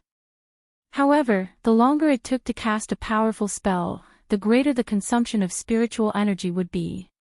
When using magic, mental strength would gradually transform into mana as the incantation was chanted. Naturally, the more concentration he consumed, the stronger the mana he converted into mana, and the easier it was for others to sense his mana fluctuations. Therefore, if it was an extremely long incantation that could break through the city walls, it would probably be discovered by the people on the city walls halfway through. At that time, as long as a rain of arrows rained down while chanting magic, the enemy who couldn't be distracted would instead become a real target. It was because of this that these archers were so relaxed. The enemy would definitely not attack head-on. Instead, they would try to sneak into the city and take down the general directly. That was what all the people guarding the city thought. Therefore, everything that happened next was simply a nightmare that would haunt those who believed so strongly in the spawn of Apollo for the rest of their lives. An archer who was chatting happily with his companion inadvertently caught a glimpse of the scenery in front of him. He was stunned for a moment before he cried out in surprise. "Look over there!" Amidst the exclamation of the archer, all the archers on the city walls were stunned. They turned their heads and looked at the front of the plane. Immediately, all the archers on the scene saw it. On the vast plain, right in front of the city, a figure slowly walked towards them while facing the strong wind. The hem of his knee-length coat fluttered in the wind, appearing very mysterious. Although there was still a distance between them, all the archers on the city walls could clearly see the appearance of the person. A human with black hair and black eyes. Apart from the only member of Hestia's clan who was the opponent of Apollo's clan in this war game, who else could it be? Naturally, it was Noah. In front of all the archers on the city walls, Noah walked alone while facing the wind. He didn't chant any magic incantations, nor did he conceal himself. He just walked silently. Looking up at the Apollo's spawn, who were gaping at him from above, Noah smiled all of a sudden. That smile made the hearts of the archers of Apollo's minions tremble. "Release! Release the arrows!" On the city wall, an archer's hysterical yell resounded. Then, under the inexplicable fear, all the archers hysterically raised their longbows and aimed downwards. Whoosh whoosh whoosh whoosh. After 2 or 3 seconds, an overwhelming rain of arrows immediately poured down from the city walls. They drew a perfect parabola in the air and shrouded Noah. Noah's field of vision was completely shrouded by the overwhelming rain of arrows. However, Noah's expression didn't change at all. Even the rhythm of his footsteps didn't change at all. He still slowly walked forward as if he intended to walk towards the overwhelming rain of arrows. Everyone who saw this scene exclaimed in surprise. Bang! Just as the overwhelming rain of arrows was about to envelop Noah's body, a storm-like mana wave surged from Noah's body, turning into a substantial shockwave with Noah as the center. The shockwave spread to the surroundings with Noah as the center. Boom! Accompanied by the shockwave of magic wave, the rain of arrows that shrouded the city seemed to have hit an invisible wall and scattered without any suspense. What? The archers on the city walls were all stunned. Noah's footsteps didn't stop from beginning to end. He walked forward at a leisurely pace as if he was taking a stroll. The next moment, a voice that seemed to come from the horizon clearly reverberated over the entire battlefield. I, with a violent heart, tightly cover the sky. I declare, roll up a storm for me, rain for me, and never allow you to disobey my orders. That was a lie to provoke the gods in the sky. That was the spirit of words that made the gods, who were enemies, tremble. When the spirit of words that had stepped into the realm of gods and released the power to kill gods resounded over the entire battlefield, in Noah's heart, the outline of the stone plate that was connected with 10 patterns, and the pattern representing the storm, lit up. Buzz! The whole sky trembled extremely abruptly, and then it suddenly turned dark. A thick layer of dark clouds appeared out of thin air, suddenly covering the whole sky, and like a lake that was stirred up, it madly rotated. After a while, a whirlpool-like layer of dark clouds was imprinted in everyone's eyes. At the same time, an extremely oppressive atmosphere pervaded the whole world. What's going on? Whether it was the gods and people in Eulalia or the adventurers in the city, they were all shocked by the sudden change in the sky. Therefore, no one noticed it at all. In front of the city, Noah's footsteps had already stopped. He raised one of his hands and waved it down heavily. Whoosh! A huge tornado suddenly appeared from the middle of the vortex in the dark clouds. It shot out like a huge drill that descended from the sky. It pushed against the trembling space and violently landed on the city amidst a wave of ear-piercing whistling sounds. Boom! An earth-shattering sound burst out, causing the minds of everyone who watched the huge tornado descending from the sky to go blank in an instant. Paw-gee, paw-gee, paw-gee. The city that was hit by the huge tornado made a hair-raising cracking sound. It was actually uprooted, and under the ravaging of the tornado, it was twisted into a pile of fragments. Chapter 900. What is that? Far away in Eulalia, in the Tower of Babel, a group of gods from the heaven looked at the apocalyptic scene in the divine mirror, and they all fell into an indescribable shock. On the projection-like screen, the magnificent city was being ravaged by a huge tornado that fell from the sky. The city walls were directly destroyed. The buildings were shattered into pieces one by one. Terrifying sand and dust rose from the ground. The world was pitch black. In the city, everything was twisted into pieces of rubble by the huge tornado. The rubble was swept into the tornado and blown into the sky. The gods could even see the adventurers belonging to Apollo's clan tumbling like rags in the huge tornado. It was as if they were thrown into a huge washing machine, constantly churning and making shrill screams. If such a scene couldn't be called terrifying, then what could be considered terrifying? Of course, for these gods, a tornado was nothing. However, from the tornado, every god present felt a sense of destruction, causing the hearts of these transcendental existences to tremble. Yes. Tremble. Gods, tremble. As a result, the entire Tower of Babel began to be filled with a deathly stillness. Compared to the gods who were all shocked on the spot, Apollo was completely stunned as he watched the members of his clan being engulfed by the huge tornado. Hasti, who was sitting in the corner, also opened her eyes wide. She stared blankly at the apocalyptic scene in the divine mirror. For a moment, she didn't know how to react. Hestia knew that Noah was definitely not an ordinary human being. How could an ordinary human be able to perform miracles that had never been done by other humans before? Hestia, who had witnessed Noah's incredible feats with her own eyes, never doubted that Noah was mysterious. She also knew that Noah must be hiding some big secrets. But Hestia didn't expect that Noah's miraculous abilities were still beyond her imagination. What kind of person is that child? A god from an unknown place murmured this sentence, but it was also the deepest thought in the hearts of all the gods present. Only Freya stared at the divine mirror. Standing in front of the city that was gradually being uprooted by the huge tornado, Noah's robe was fluttering wildly in the wind, but he stood still like an indomitable hero. Now, his body was trembling. At this time, in Freya's eyes, the brilliance of Noah's soul, which was originally as hot and dazzling as the sun, instantly soared countless times. If that radiance appeared in the form of light, it would definitely be able to burn and blind the eyes of any god or human. Freya, who saw this scene with her eyes that could see through other people's souls, tried her best to suppress the impulse that surged from the depths of her body. Her cheeks were completely red, and her body became extremely hot. She felt like she was about to burn up. This unprecedented pleasure brought Freya extreme insanity. Ha! Ha ha ha! Ha ha ha ha!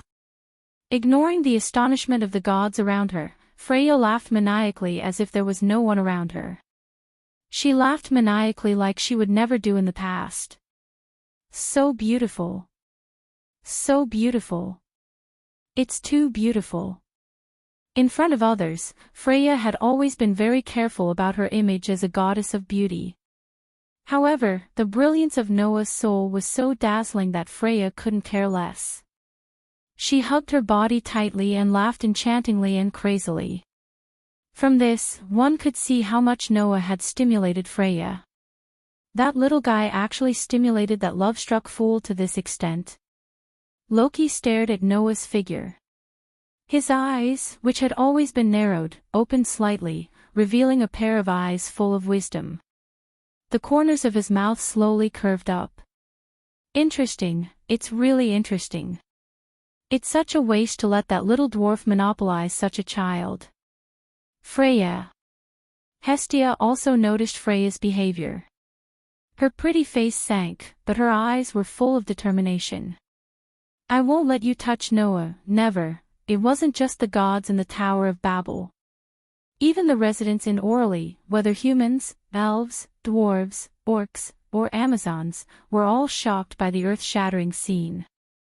However, these residents of the lower realm were not like the gods, who could feel the sense of destruction that the huge tornado carried that even the gods could not ignore.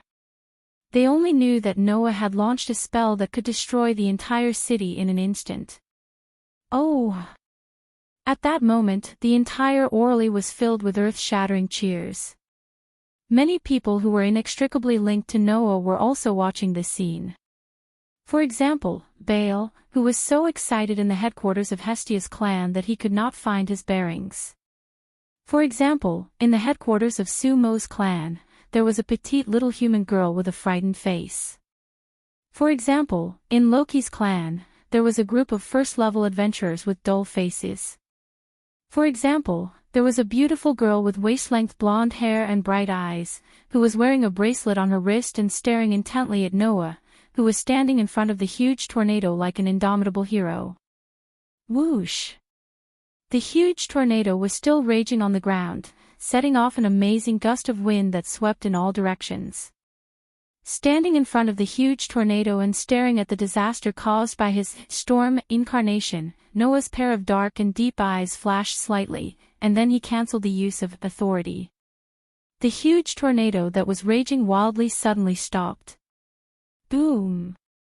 Without any warning, the huge tornado suddenly burst open, turning into layers of wind and waves, shaking the surroundings and gradually dissipating. Immediately, the debris, rubble, and wreckage of the city swept up by the huge tornado fell from mid-air, like a collapsed mountain of rocks, crashing to the ground with a loud bang. Boom! In the situation where even the ground trembled slightly, a large number of debris, rubble, and wreckage fell in front of Noah, causing a heavy bang and smoke to fill the sky. It didn't take long for the world to return to calm from the state of destruction just now, as if nothing had happened. However, the sturdy city had been completely reduced to ruins. This told everyone that everything was real. In the ruins of the dilapidated city, the members of Apollo's clan were either buried under the rubble or lying on pieces of broken building wreckage. All of them were motionless. Although they looked like they were dying, in fact, these people didn't suffer much damage at all, they just fainted.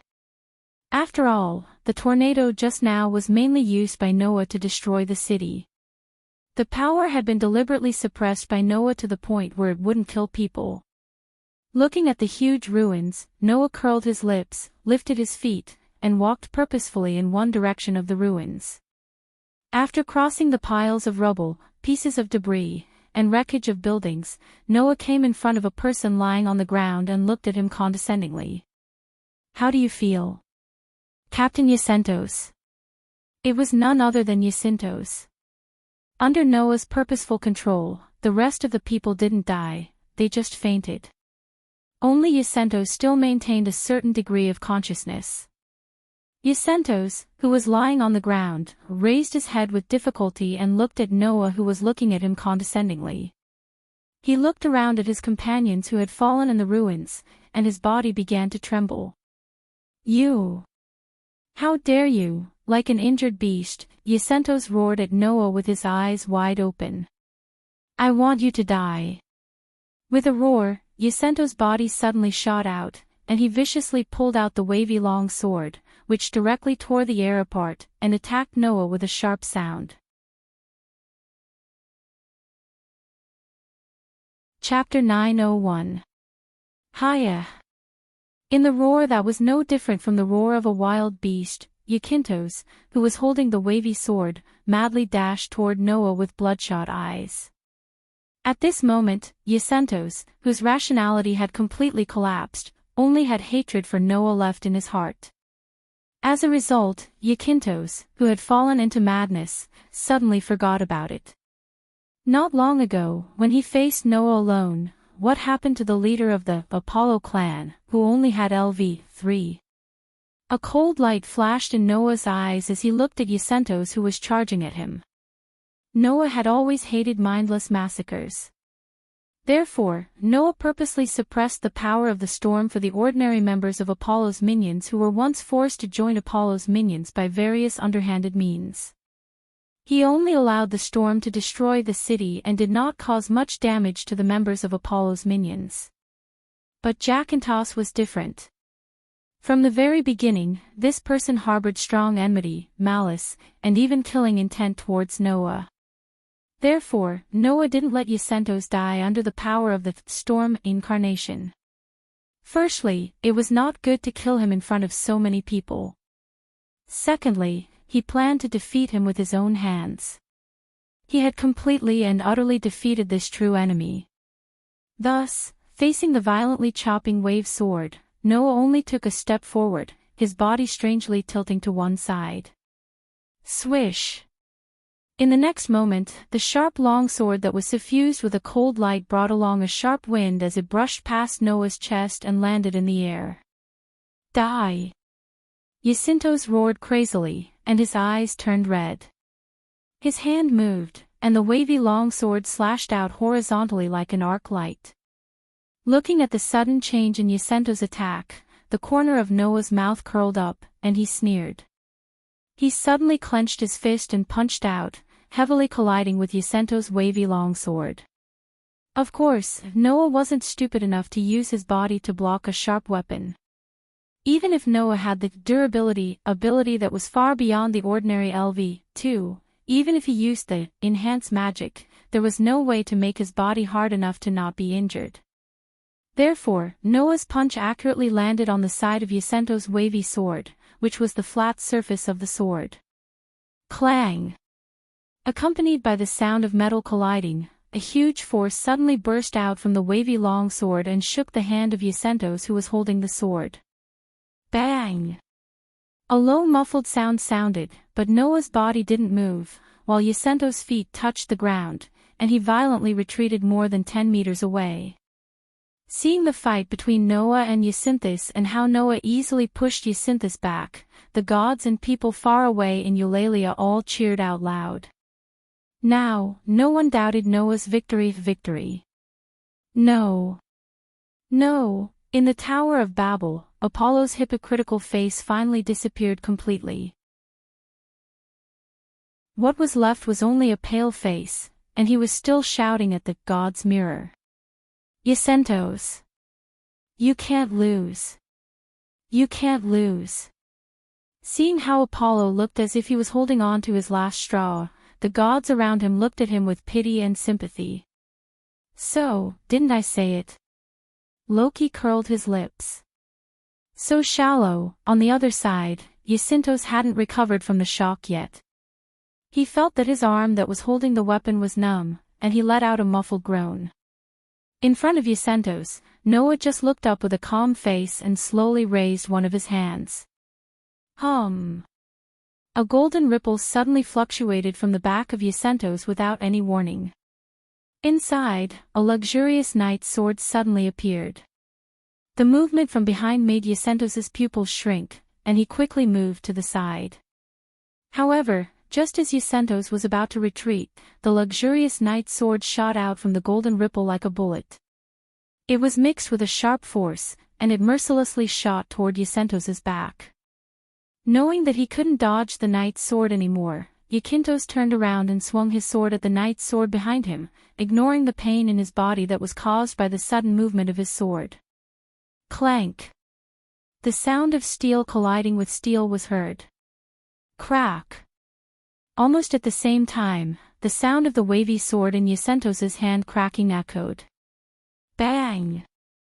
Yacintos's wavy sword, which could only be regarded as a level 3 weapon, was directly shattered into pieces by the noble phantasm that only existed in myths and legends. Immediately afterward, a chain suddenly shot out from the golden ripples that hadn't disappeared yet. Like a whip, it viciously lashed at Yacintos. Dong! With a muffled sound, the chain that turned into a whip hit Yacintos's chest heavily. Poochie! The huge impact from his chest made Yacintos spit out a mouthful of blood, and his body flew backward like an arrow that was released from a bow. In the end, he crashed into a broken wall heavily. The sharp pain hit Yacintos's head, and his vision began to blur as his body fell down. Just as Yacintos's body was about to fall down, a hand suddenly reached out and grabbed Yacintos's neck, hanging him up. Guh! The feeling of suffocation replaced the sharp pain, and Yacintos reflexively grabbed the hand that was grabbing his neck and began to struggle in pain. In the end, Yacintos only saw a pair of dark and deep eyes that were filled with coldness. Since you want to take someone else's life, you should be prepared to be killed by someone else at any time. A voice drifted into Yacintos's ears. In order not to bring trouble to Hestia, I'll leave your life with her for now. In a few days, I'll go and get it myself, together with your most disgusting master god. After that, Yacintos's consciousness began to fade away and completely disappeared. Oh, oh, oh, oh, oh. In the divine mirror, Noah threw Yacintos's head down on the ground like a rag and then turned around and left as if he had done something insignificant. The residents in Eulalia's divine mirror cheered loudly. Dang! The bell that announced the outcome of the battle echoed throughout the city. The battle is over. On the stage of the headquarters of the guild, the broadcaster leaned forward and shouted at the magic stone product in his hand with a red face. The winner is Hestia's family.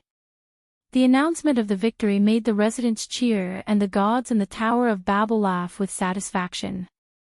As far as entertainment was concerned, the shock brought by Noah was sufficient entertainment. The gods were satisfied. Only Apollo retreated with a pale face. However, at this time, Hestia suddenly stood up from her seat at the round table and looked at Apollo with the most beautiful smile.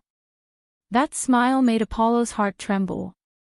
I remember that I haven't asked for the victory of the war game, right? Hestia's smile became more and more beautiful as she faced Apollo, who wanted to take her favorite child by force. Have you made up your mind?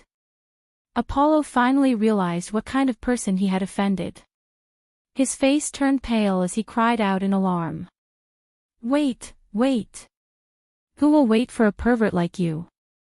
I've tolerated you for a long time. Hestia shouted angrily. Apollo! I order you with the right of the winner of the war game. I'll confiscate all your property. Disband your clan tribe. I'll banish you forever. You're not allowed to step into Eulalia for the rest of your life. Ah! Facing Hestia's merciless order, Apollo screamed miserably. However, Apollo didn't realize that the real punishment hadn't come yet. Chapter 902. In the end, the war game ended with the victory of Hestia's clan, who only sent one person to participate in the battle and defeated the entire clan of Apollo. This war game would undoubtedly become a topic that would be repeatedly mentioned by all the residents of Eulalia in the future. After all, no one could forget that Noah used a tornado to defeat the entire city, and he also defeated the clan of Apollo and played with the level 3 Zacynthus in the palm of his hand.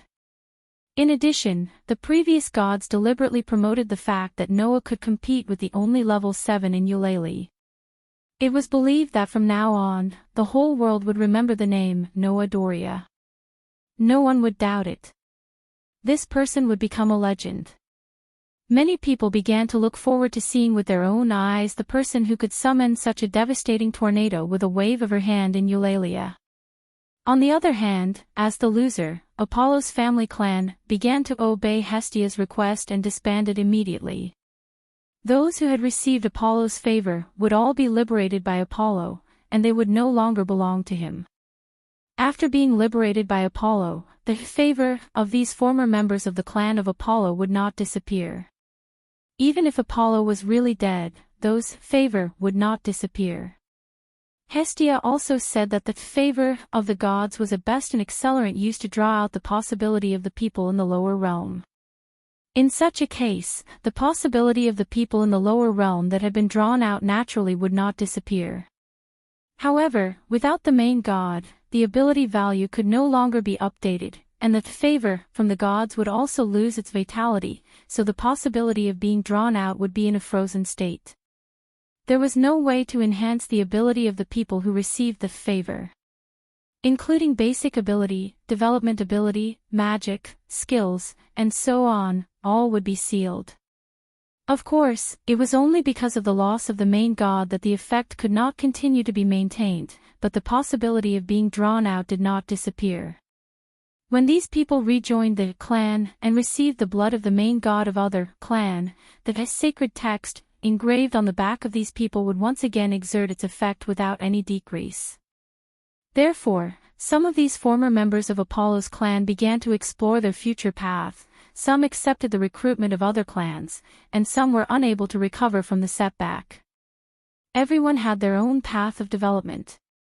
Naturally, a small number of people who were really fascinated by Apollo would continue to follow Apollo and leave Eulalie. For example, Jacinthus. This person would definitely leave with Apollo. As for all the property left by the clan of Apollo, it all belonged to the clan of Hestia. In the dark night, at the city gate of Eulalie, a group of people came out of the city sparsely. Looking around at the few members who were following him, Apollo recalled the glory days of the past. His face was filled with bitterness. Those adorable children that I finally managed to get my hands on have all left me. This was the result of forcefully seizing and using all kinds of pestering and underhanded methods to pursue the person one liked. As a result, except for the people led by Jacinthus, more than 80% of the clan of Apollo did not choose to follow Apollo, and they left this god who was extremely dirty in all aspects without hesitation. Apollo, are we just going to let it go like this? Jacinthus' face was full of unwillingness. It's all because of that Noah Dole that we have fallen to this state. Apollo, that man is not worthy of so much love from you. Like Jacinthus, the rest of the people who followed Apollo more or less showed some unwillingness and hatred. It can't be helped, Jacinthus. That child is too outstanding, too dazzling. Even Goddess Freya and Goddess Loki are trying to get that child. How can I, Apollo, not be captivated by him? Apollo sighed with some sadness, but in the next second, he showed a somewhat ugly smile. However, since I can't get that child, then let me leave some gifts for him. Hearing this, Jacinthus' eyes lit up, and the unwillingness and hatred on his face eased a little. Although he was obsessed with Apollo, because of this, no one knew Apollo better than Jacinthus. With the vile divinity of Apollo, who did not hesitate to use any underhanded means to force the person he fancied into his arms, now that he had finally stumbled in front of a person, how could there not be some trouble left behind? Even if I can't get that child, I have to leave a deep impression on that child. Apollo's dazzling smile as usual bloomed in the dark night. Whether it's love or hate, as long as I can make that child remember me, I have to try, right? As soon as this sentence fell from Apollo's mouth, a cold voice sounded and drilled into the ears of everyone present. Let me leave an unforgettable impression on you. When that cold voice sounded and drilled into the ears of the remaining members of Apollo's family led by Apollo, everyone present was shocked, and they suddenly raised their heads and looked forward. They saw that under the dark moonlight, a figure appeared on a tree without them noticing. Leaning against the trunk, he looked down at the group of people led by Apollo with a faint smile on his face that made everyone feel a slight chill in their hearts. "It's you," Apollo said in shock. "It's you." Jacinthus was slightly stunned at first, but then his face sank, and hatred appeared in his eyes. Noah Dole. Hearing this name, the group of people who planned to follow Apollo reacted, and like Jacinthus, they looked at Noah with hatred and malice in their eyes. Noah, who was leaning against the trunk, clearly saw the hatred and malice in the eyes of those people, and his voice was full of indifference. "It seems that the guys here are not innocent. Even if you kill them, it should be fine, right? Kill them." Apollo was stunned on the spot. Kill them. Those who followed Apollo didn't realize anything from Noah's words at all, and they all looked at each other. Kill them. Only Jacinthus recalled the words he heard before he was defeated by Noah during the war game, and a sense of crisis surged all over his body, causing him to yell out loud. "Quick! Kill him! He's here to kill us." However, this sentence instead became the talisman that hastened the death of everyone present. Although the remaining members of Apollo's family didn't understand what was going on, when they heard Jacinthus' order, the hatred and malice in their eyes finally exploded. The hatred and malice in these people's hearts had already reached the limit of the culprit who forced them into this situation. It was to the point that these people had forgotten. This person in front of them was not someone they could deal with. Hiya. Therefore, without any hesitation, except for Jacinthus who was protecting Apollo, the rest of the people raised their sharp weapons and charged toward Noah while roaring. However, at the same time, beside Noah who was leaning against the tree with his arms crossed, golden ripples suddenly flashed in the air like water waves, and weapons popped out one after another. Luxurious weapons such as sabers, swords, spears, halberds, and other weapons shot out from the golden ripples like arrows leaving their bowstrings. Carrying streams of light composed of golden particles, they shot out like deadly beams of light, piercing through the space and enveloping the charging people. Poochie! Poochie! Poochie! There was no surprise at all. Along with the sound of bodies being pierced through, the remaining members of Apollo's family who were not even at LV-3, and some of them were only at LV-1, had their bodies pierced through by the treasures one by one, bringing out bursts of crimson blood. They didn't even have time to scream. These people all fell to the ground.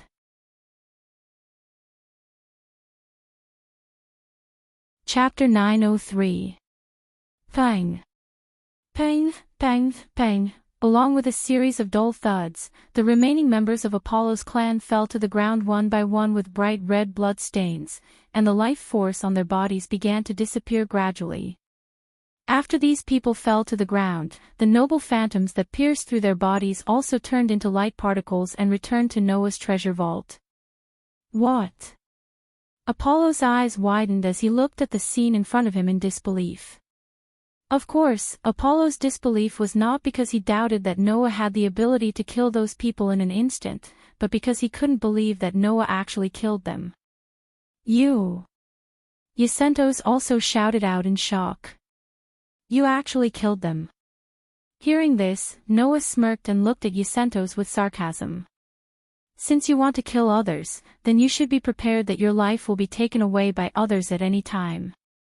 Since you want to kill me, do you think that I will show you mercy?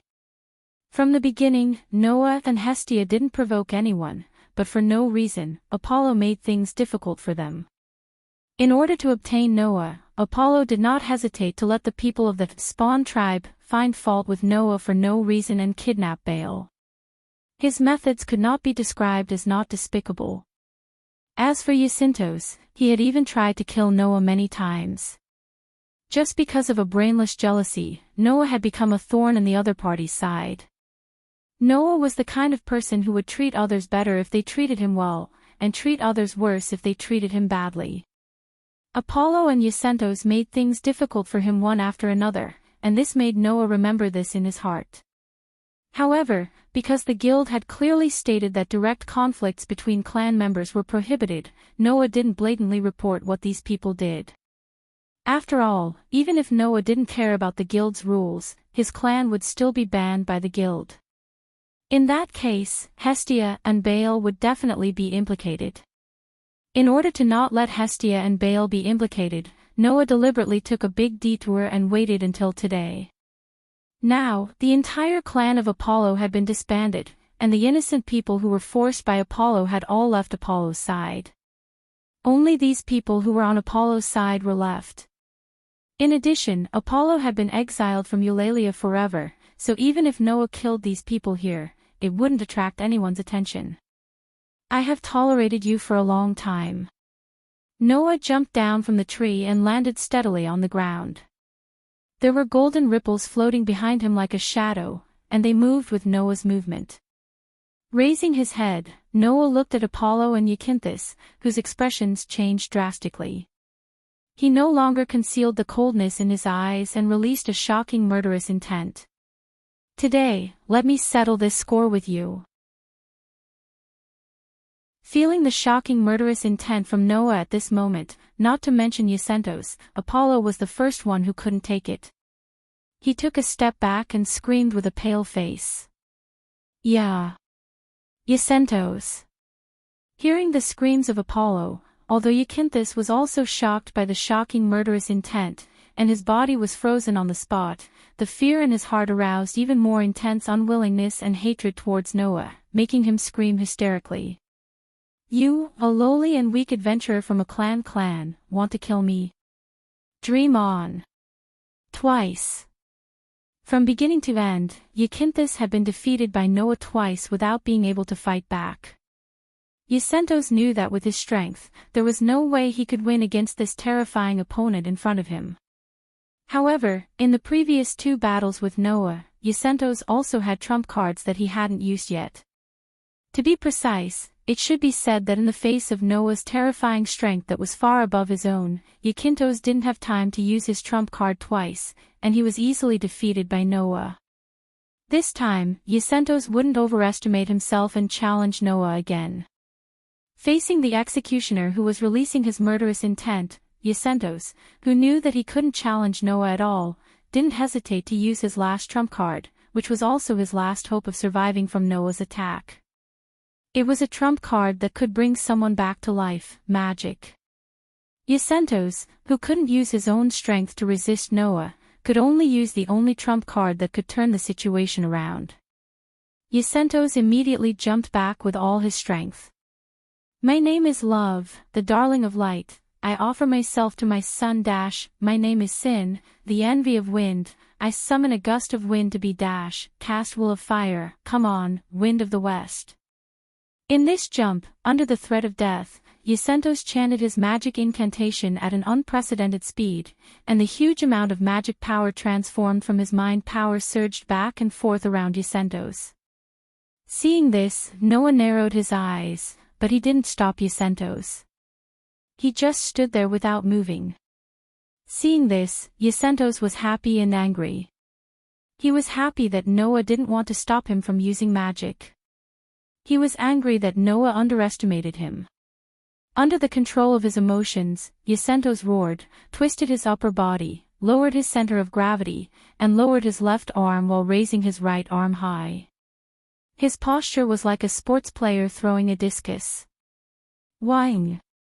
The magic power that surged around Zacynthus suddenly condensed on his right hand and turned into a bright, hot disc that looked like the outline of the sun. Zephylos. As Zacynthus roared the name of the magic spell, he swung his arm and pushed his right hand hard, throwing out the big disc that looked like a real discus. Whang! The bright and dazzling sun suddenly rotated at a high speed, emitting a trembling sound that caused the space to tremble. It cut through the space like a ferocious cutting machine, bringing along a stream of light as it shot directly in Noah's direction. Whoosh! However, at the same time, a luxurious spear suddenly bounced up from a golden ripple behind Noah and shot out like a meteor. With a sharp piercing sound, it collided with the dazzling sun that was coming at him. Dong! A muffled sound that shook the air suddenly sounded. A burst of extreme shockwaves exploded. The bright, dazzling sun only froze for a moment. Then, it was pushed back by the spear that collided with it. Bang dash! Therefore, the bright, dazzling sun directly exploded under the unparalleled impact, scattering into sparks all over the sky. Yacentos didn't even have time to react before the luxurious spear shot out from the sparks all over the sky. Under Yacentos' horrified expression, the spear resisted the fierce wind and landed on Yacentos' chest. Pook dash! The sharp spear pierced through Yacentos' chest, causing blood to splatter everywhere. Then, the spear that pierced through Yacentos' chest continued to fly forward without slowing down. It carried Yacentos' body and landed on Eulalie's city wall like a bullet. Clang dash! With a sound of metal colliding, the spear was nailed to the city wall. Naturally, Yacentos, who was pierced through the chest by the spear, was also nailed to the city wall.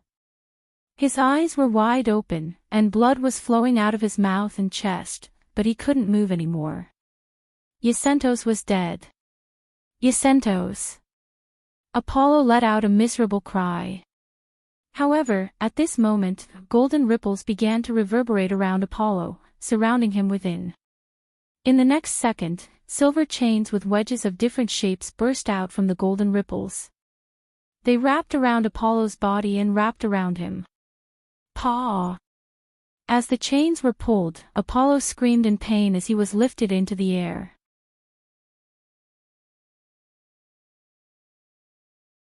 Chapter 904. From the moment Yacinthus decided to use magic to gamble everything, to the moment Noah used his noble phantasm to defeat Yacinthus' last resort, Noah killed Yacinthus and hung Apollo up with Enkidu. The whole process didn't even take 20 seconds. In 20 seconds, Yacinthus, who was a LV-3 adventurer, was killed, and Apollo, who was the main god of Apollo's family, was also bound. Such a rapid development made Apollo's mind a little blank. He was stunned and couldn't move. At this time, in Apollo's heart, there was finally a feeling called regret. For Apollo, he just wanted to get what he wanted, and he didn't consider the feelings of those who were harassed by him. Therefore, Apollo never felt that what he did was wrong, and he never felt that there was anything wrong with it. Therefore, even if he was defeated in the war game, even if Hestia announced the disbandment of Apollo's family as the winner, Apollo didn't feel any regret. After all, for these gods, the joy, anger, sorrow, and other things that could lead to these feelings were just a kind of enjoyment. The regret in Apollo's heart was also a kind of enjoyment that belonged to the gods. In the hearts of the gods, this lower realm was actually a game to experience life. Therefore, Apollo didn't realize. Tonight, the person who appeared here to completely solve the remaining problems of Apollo's family was not going to end the game called life, but the life of a god.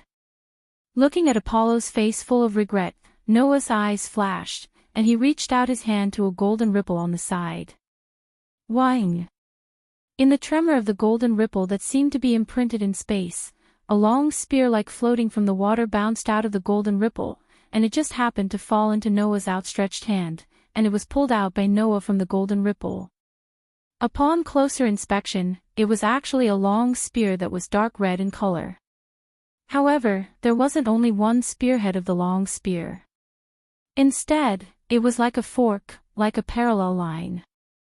It was divided into two, and stretched out in a forked shape. Holding the two-pronged dark red spear, Noah lifted his foot and slowly walked towards Apollo.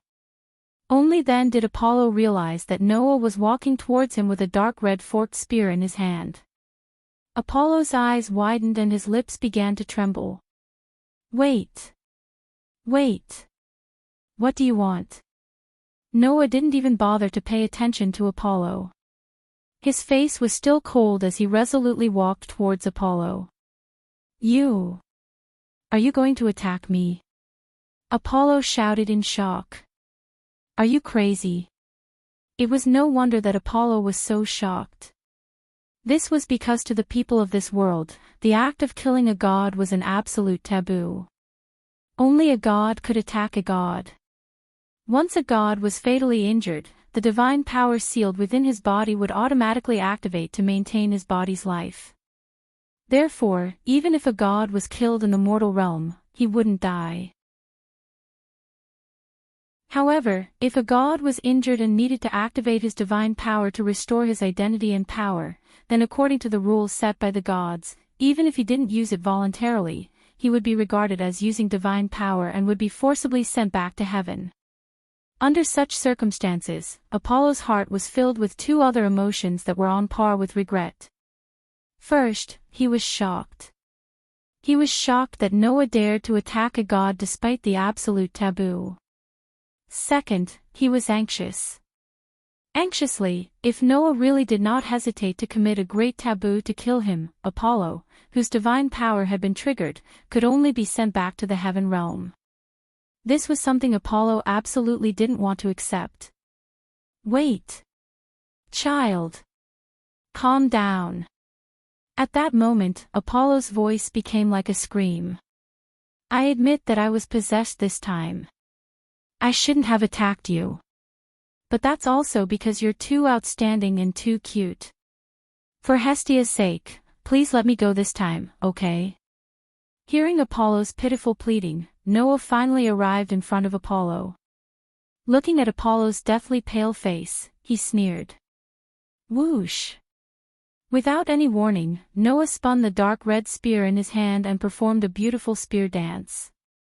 As Apollo's expression changed, the relic in his hand turned into a red lightning bolt and pierced towards Apollo with a sharp wind. Slash! The familiar sound of a body being pierced echoed in the air. The dark red spear pierced through Apollo's chest and crushed his heart. Apollo opened his mouth and let out a silent scream. He stared at Noah with his eyes wide open and his eyes were filled with disbelief. Let you go this time. Noah, who was holding the dark red spear, laughed sarcastically. Then, have you ever thought of letting go of those innocent people whose lives were almost ruined by you, who were taken by force, just this once? Apollo's eyes widened and finally, the light in his eyes began to fade. Clang! At that moment, a strong light that was stronger than any light in the world burst out from Apollo's body and illuminated the darkness. Undoubtedly, the divine power in Apollo's body, which was fatally injured, was triggered automatically to save Apollo's life. The dazzling light kept flowing around Apollo's body and restored the light in his eyes that was about to fade away. Buzz! However, at that moment, the dark red spear that pierced through Apollo's heart suddenly trembled and released a red light that was even brighter than the light that burst out from Apollo's body. Under this dazzling red light, the light flowing around Apollo's body trembled violently and was actually dispelled. The red light that blossomed from the dark red spear also poured into Apollo's body and attacked Apollo's body that had recovered the identity of a god and even the life in this body. Aw, aw, aw, aw, aw. Apollo finally let out an uncontrollable scream. Do you think that I'm just going to send you back to heaven? Noah was indifferent and even smiled indifferently. Unfortunately, you're wrong. I want you to completely disappear from any corner of this world. After saying that, Noah poured the magic in his body into the dark red spear in his hand like a flood. This spear had a name that was impossible for anyone not to know. Longinus spear. It was a spear that was clearly recorded in the Bible that pierced through the Son of God named Jesus. Because of this incident recorded in the Bible, this spear had the power to cause harm to God. Therefore, it was also known as the Spear of God. Through the hands of Gaia and Aleia, this spear fell into Noah's hands. The ability of this gun was similar to that of the Enkidu, which was also an armament used against the gods. The Heaven's Lock's ability was that the higher the target's divinity, the stronger it would become. The Longinus spear's ability was that the higher the target's divinity, the more damage it would cause. With Apollo's rank as a god, his divinity was high enough to instantly kill him. Thus, in the midst of Apollo's mournful screams, he who was tightly bound by the silver chains was suddenly swallowed by the red light and turned into a burst of light particles, gradually disappearing. Apollo, dead. Perhaps, until the end, Apollo would never believe that in this game called the lower realm, he would actually lose his life. However, this world doesn't have Pandora's great curse, so it's impossible for the person who killed God to obtain God's authority. Leaving this sentence, Noah was just about to turn around and leave when a burst of brilliant white light suddenly appeared in front of his eyes from where Apollo turned into light particles and disappeared. Seeing this, Noah's footsteps stopped as he was stunned. It can't be.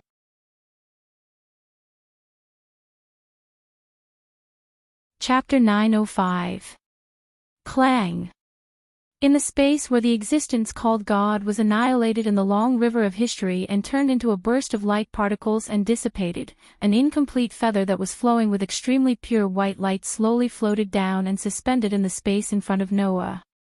Looking at the incomplete holy feather, Noah was completely stunned. He even stretched out his hand towards the incomplete feather with some uncertainty. The next moment, the incomplete feather that only Noah could see was like a bird returning to its nest.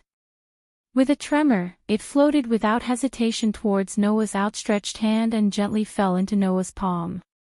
Feeling the weightless but extremely familiar touch, Noah's somewhat disbelieving expression gradually turned into a wry smile, and finally, it turned into a dumbfounded expression. So that's how it is. This kind of thing can also happen. Noah really didn't expect that he would actually find the lost world fragment in this world under such circumstances. Originally, Noah planned to temporarily train the ability value he got from Hestia, and after confirming how much help the world fragment brought to him, he would think of a way to find the world fragment. Who would have thought that, in order to get rid of a perverted god who was obviously a male but had designs on her, she had accidentally caused the world fragment to appear. As mentioned before, the world fragment existed in various forms. Sometimes it was lodging in an object. Sometimes it was lost in a certain corner. Sometimes it was a substantial existence that was picked up by someone. Sometimes it needed to meet a certain condition to appear. In the world of the dark bullet, Noah saw the world fragment because he saw hope and miracle in that world that was facing despair. This time, it was just the same thing happening once again. The difference was that this time, the condition for the world fragment to appear was not to see hope in despair, but to destroy the god who was enjoying the world as a game. If Apollo didn't find Noah and used all kinds of despicable means to challenge Noah's bottom line and arouse Noah's killing intent, then, perhaps, Noah would never be able to find the world fragment in this world. After all, Noah wouldn't suddenly kill a god for no reason, right? Should I say that fate is playing tricks on me? Or is it fate playing tricks on me? After retrieving the world fragment that he accidentally found, Noah looked at the gradually disappearing light particles and smiled slightly. You should feel proud. In the end, your meaningless life made a world be reborn. After saying that, Noah looked around. Looking at the remaining scourges of Apollo's family on the ground and Jacinto's who was nailed to the city wall by a spear, he waved his hand, and golden ripples appeared on the corpses one by one. Immediately, from each golden ripple, a bottle filled with an unknown liquid appeared and smashed on the corpses. Bang, bang, bang, bang. The bottles exploded one by one, and the liquid inside directly drenched the corpses. Bang! Then, a burst of scorching flames suddenly burned from the corpses and covered them all. In this way, including the god, the entire Apollo's family disappeared without a trace. Noah looked at the dark moonlight, turned around, and walked into Orly's house. Cheers! In the base camp of Hestia's family, Noah, Hestia, and Baal were all holding a drink in their hands, and with a crisp, ding sound, they clinked their drinks with each other. At this moment, on the table in front of the three of them, there were plates of hot dishes piled up, and some of them could only be stacked on top of each other. It was obvious that Noah, Hestia, and Baal were holding a small celebration party. It had been several days since the end of the war game. Because they had been busy receiving the property left behind by Apollo's family, Noah and the others hadn't been able to hold a celebration party. Today, when Hestia came back, she immediately said that the property of Apollo's family had been received, and even the base camp of Apollo's family had been sold for money, so they could hold a celebration party. Upon closer inspection, one could see that in the corner of the hall, there were sacks the size of sacks. Of course, those sacks weren't filled with rice, but with golden coins. Those were all brought back by Hestia after she had converted the property of Apollo's family into money. Noah still remembered that Baal's eyes almost popped out of their sockets when he saw those sacks filled with dazzling gold coins. It was really hilarious. But, is this okay? Noah, who had finished his drink, looked at Hestia and asked. Forget about the other things, but the base camp of Apollo's family is said to be very grand. Why did you sell it? Don't you want to live in a grand house? It must be known that Apollo's family was the backbone of the forces in Orally. There were 110 combatants who participated in the war game alone. To let so many people live in a base camp, one could imagine the size of the base camp. Even if it couldn't be compared to the base camp of Loki's family, which could accommodate thousands of people, it definitely wouldn't be worse than this house that could only accommodate 3 people. Why didn't Hestia want to move there? There's no need for that now, Hestia said without hiding anything. Not only did you buy this house, Noah, but we've also lived here for less than 2 months. I feel a little reluctant to give it up so casually. Anyway, there are only 3 of us, so there's no need to live in such a big place. I'm very satisfied with this place. I also think this place is good, Baal nodded and said embarrassedly. I won't be used to living in a place that's too big. But, I don't think it's good to sell the mansion so casually, Noah scratched his cheek and said. After the war game, after seeing my performance, there should be a lot of people who want to join our clan tribe. Well, although it sounds like I'm bragging a bit. You're not boastful, Noah, Hestia corrected him. Your performance in the war game was without a doubt the best. That's right. Baal nodded even more quickly as if he wanted to increase the credibility of his words.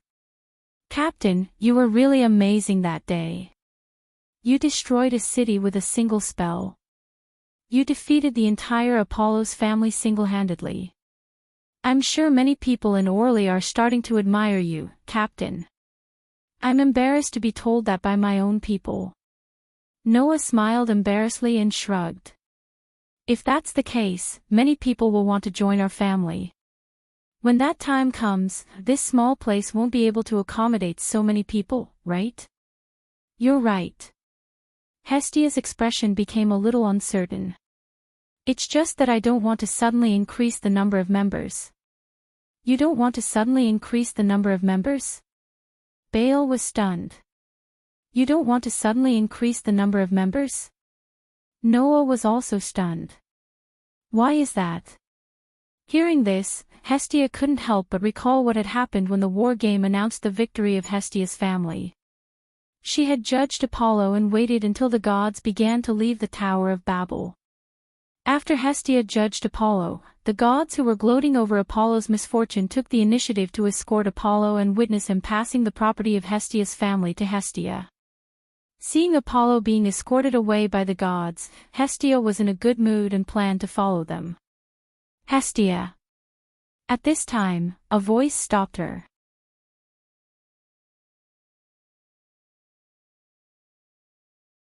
Chapter 906. Hestia. The voice that called out to Hestia was an extremely seductive voice that could make one's body go numb, as if one's soul would be taken away. Hearing this voice, the smile on Hestia's face froze as her heart sunk. However, Hestia couldn't ignore the voice. She slowly turned around and looked at the source of the voice. A beautiful silver-haired goddess stood up from a seat at the large round table and came to Hestia with a gorgeous smile on her face. Seeing this smile, Hestia's heart sank even deeper. It was not a friendly smile at all. It was as if she was looking at a childhood friend who had taken away her favorite toy. It was a smile as if she had done something wrong. That child is really outstanding. Hestia naturally knew who Freya was referring to. Biting her lips, the petite goddess glared at Freya. So, what do you want? It's nothing. Freya smiled sweetly as if she was talking to herself. Originally, I wanted to observe the child for a while because he seems to be hiding a lot of secrets. Even I don't dare to say that I can win him over. Noah is not a toy. Hestia resolutely interrupted Freya's mutterings. Don't take him away as if he's an object. In terms of affection, Freya was almost no different from Apollo. In terms of cruelty, Freya was even more ruthless than Apollo. At least, after Apollo had won the girl's heart, he would treat her like a human. But Freya treated the person she liked like a collector's item.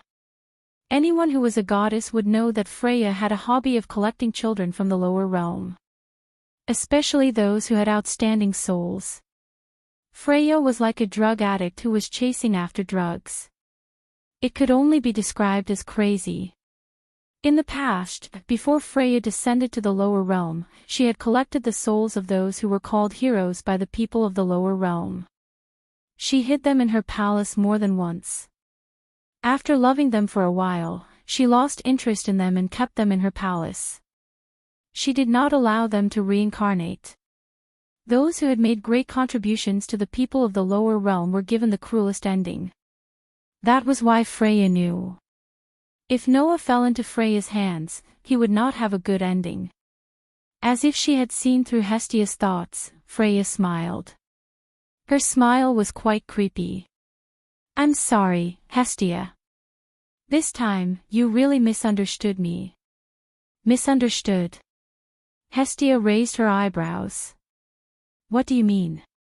You think I'll treat that child as a collector's item, right? The smile on Freya's face became more and more creepy. In the end, it could even be described as crazy. But you're wrong, Hestia. You don't have the same eyes as me. You don't know what that child means to me. As she said this, Freya raised her head. It was as if she could see Noah's face from the ceiling. Her pretty face became infatuated with him. That child's brilliance is too dazzling. No matter who it is, whether it's in the past or in the future, I'm sure that no one can match that child's brilliance. No, it should be said that no one can match that child's brilliance. I'm infatuated with him. This kind of infatuation is not on the same level as the other children I used to treat. Freya's tone was full of extreme love. Think about it, Hestia. If you live in a desert and only get a drop of water every day, you cherish the water so much that you don't even want to drink it and can only store it away. But one day, a sea suddenly appears in front of you. That feeling is that you feel. Now, that's how I feel. Freya met Hestia's gaze with a burning gaze. If the children I got before were only drops of water, then that child is a vast sea. And there can't be two oceans at the same time in the world. So, that child, I must have him. Freya uttered those words with a determination that Hestia had never heard before. Today, I know that this child is actually hiding even more brilliance. He will definitely release even more brilliance in the future. His future is limitless, and so is his potential. Freya sucked a finger in her mouth and let out a charming laugh. Hestia, I won't give him to you because you can't see that child's brilliance at all. You'd better be mentally prepared. Freya, who was shocked by Freya's burning gaze and love that was even hotter than the sun, bit her lips harder and harder, but she still said this sentence with great determination. I won't give Noah to you. Absolutely not. Is that so? Freya smiled leisurely. In other words, you're going to play a war game with me. Freya's words made Hestia's heart tremble slightly. A war game. With only 2 members of a clan, she was going to challenge one of Eulalie's strongest clans. And it was a clan that not only had Eulalie's only LV7, but also had close to 10 level 1 adventurers. This was no longer something that could be described as madness and suicide. But Hestia still spoke her mind without hesitation. If you want, then I don't mind accepting. The unexpected answer made Freya raise an eyebrow and look at Hestia meaningfully. Is that child that important to you? Of course. Hestia looked straight at Freya. He's the only one who didn't mind when I was at my lowest. He's my most important family member. Family member. Freya's eyes widened slightly, and then she seemed to be amused. She bent down, put her mouth close to Hestia's ear, and whispered seductive words. No, Hestia, if that's all you have for that child, it's nothing compared to my love for him. If we compare our love for that child, I won't lose to you. Hestia did not move at all. She ignored Freya, who had put her mouth close to her ear and was very close to her. She continued to stare straight ahead as she spoke. How can a fickle god like you have so much love for Noah? Is that so? Freya's smile did not fade, and then she said something that shocked Hestia. Then let me tell you, if that child can hold me in his arms, then I won't be interested in any other man in my life, including the children I had before. This is my love for him. What? Hestia finally took a step back and looked at Freya in shock. You actually, Freya's affectionate nature could no longer be described by her personality, but by her own divinity and divinity. Ryder once said that her sister was destined to be violated, and there was no other way to preserve her purity other than death. She was like a goddess who was destined to have such a fate. Freya's affectionate nature had also risen to the level of fate. It was precisely because the gods had the same thing that they were eternally unchanging. But I'm willing to change for that child, Freya said with a smile without a trace of confusion. Now, do you understand the extent of my love for him? Hestia could not say a word. For now, I won't do anything to that child. Freya showed a charming smile. After all, you only need family. When your family grows to a certain extent, then I'll go find him. With these words, Freya turned around and left the scene with her melodious footsteps.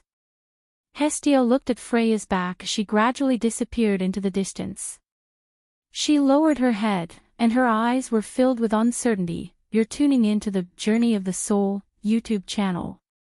Don't forget to subscribe and join us on this journey to catch the most captivating stories.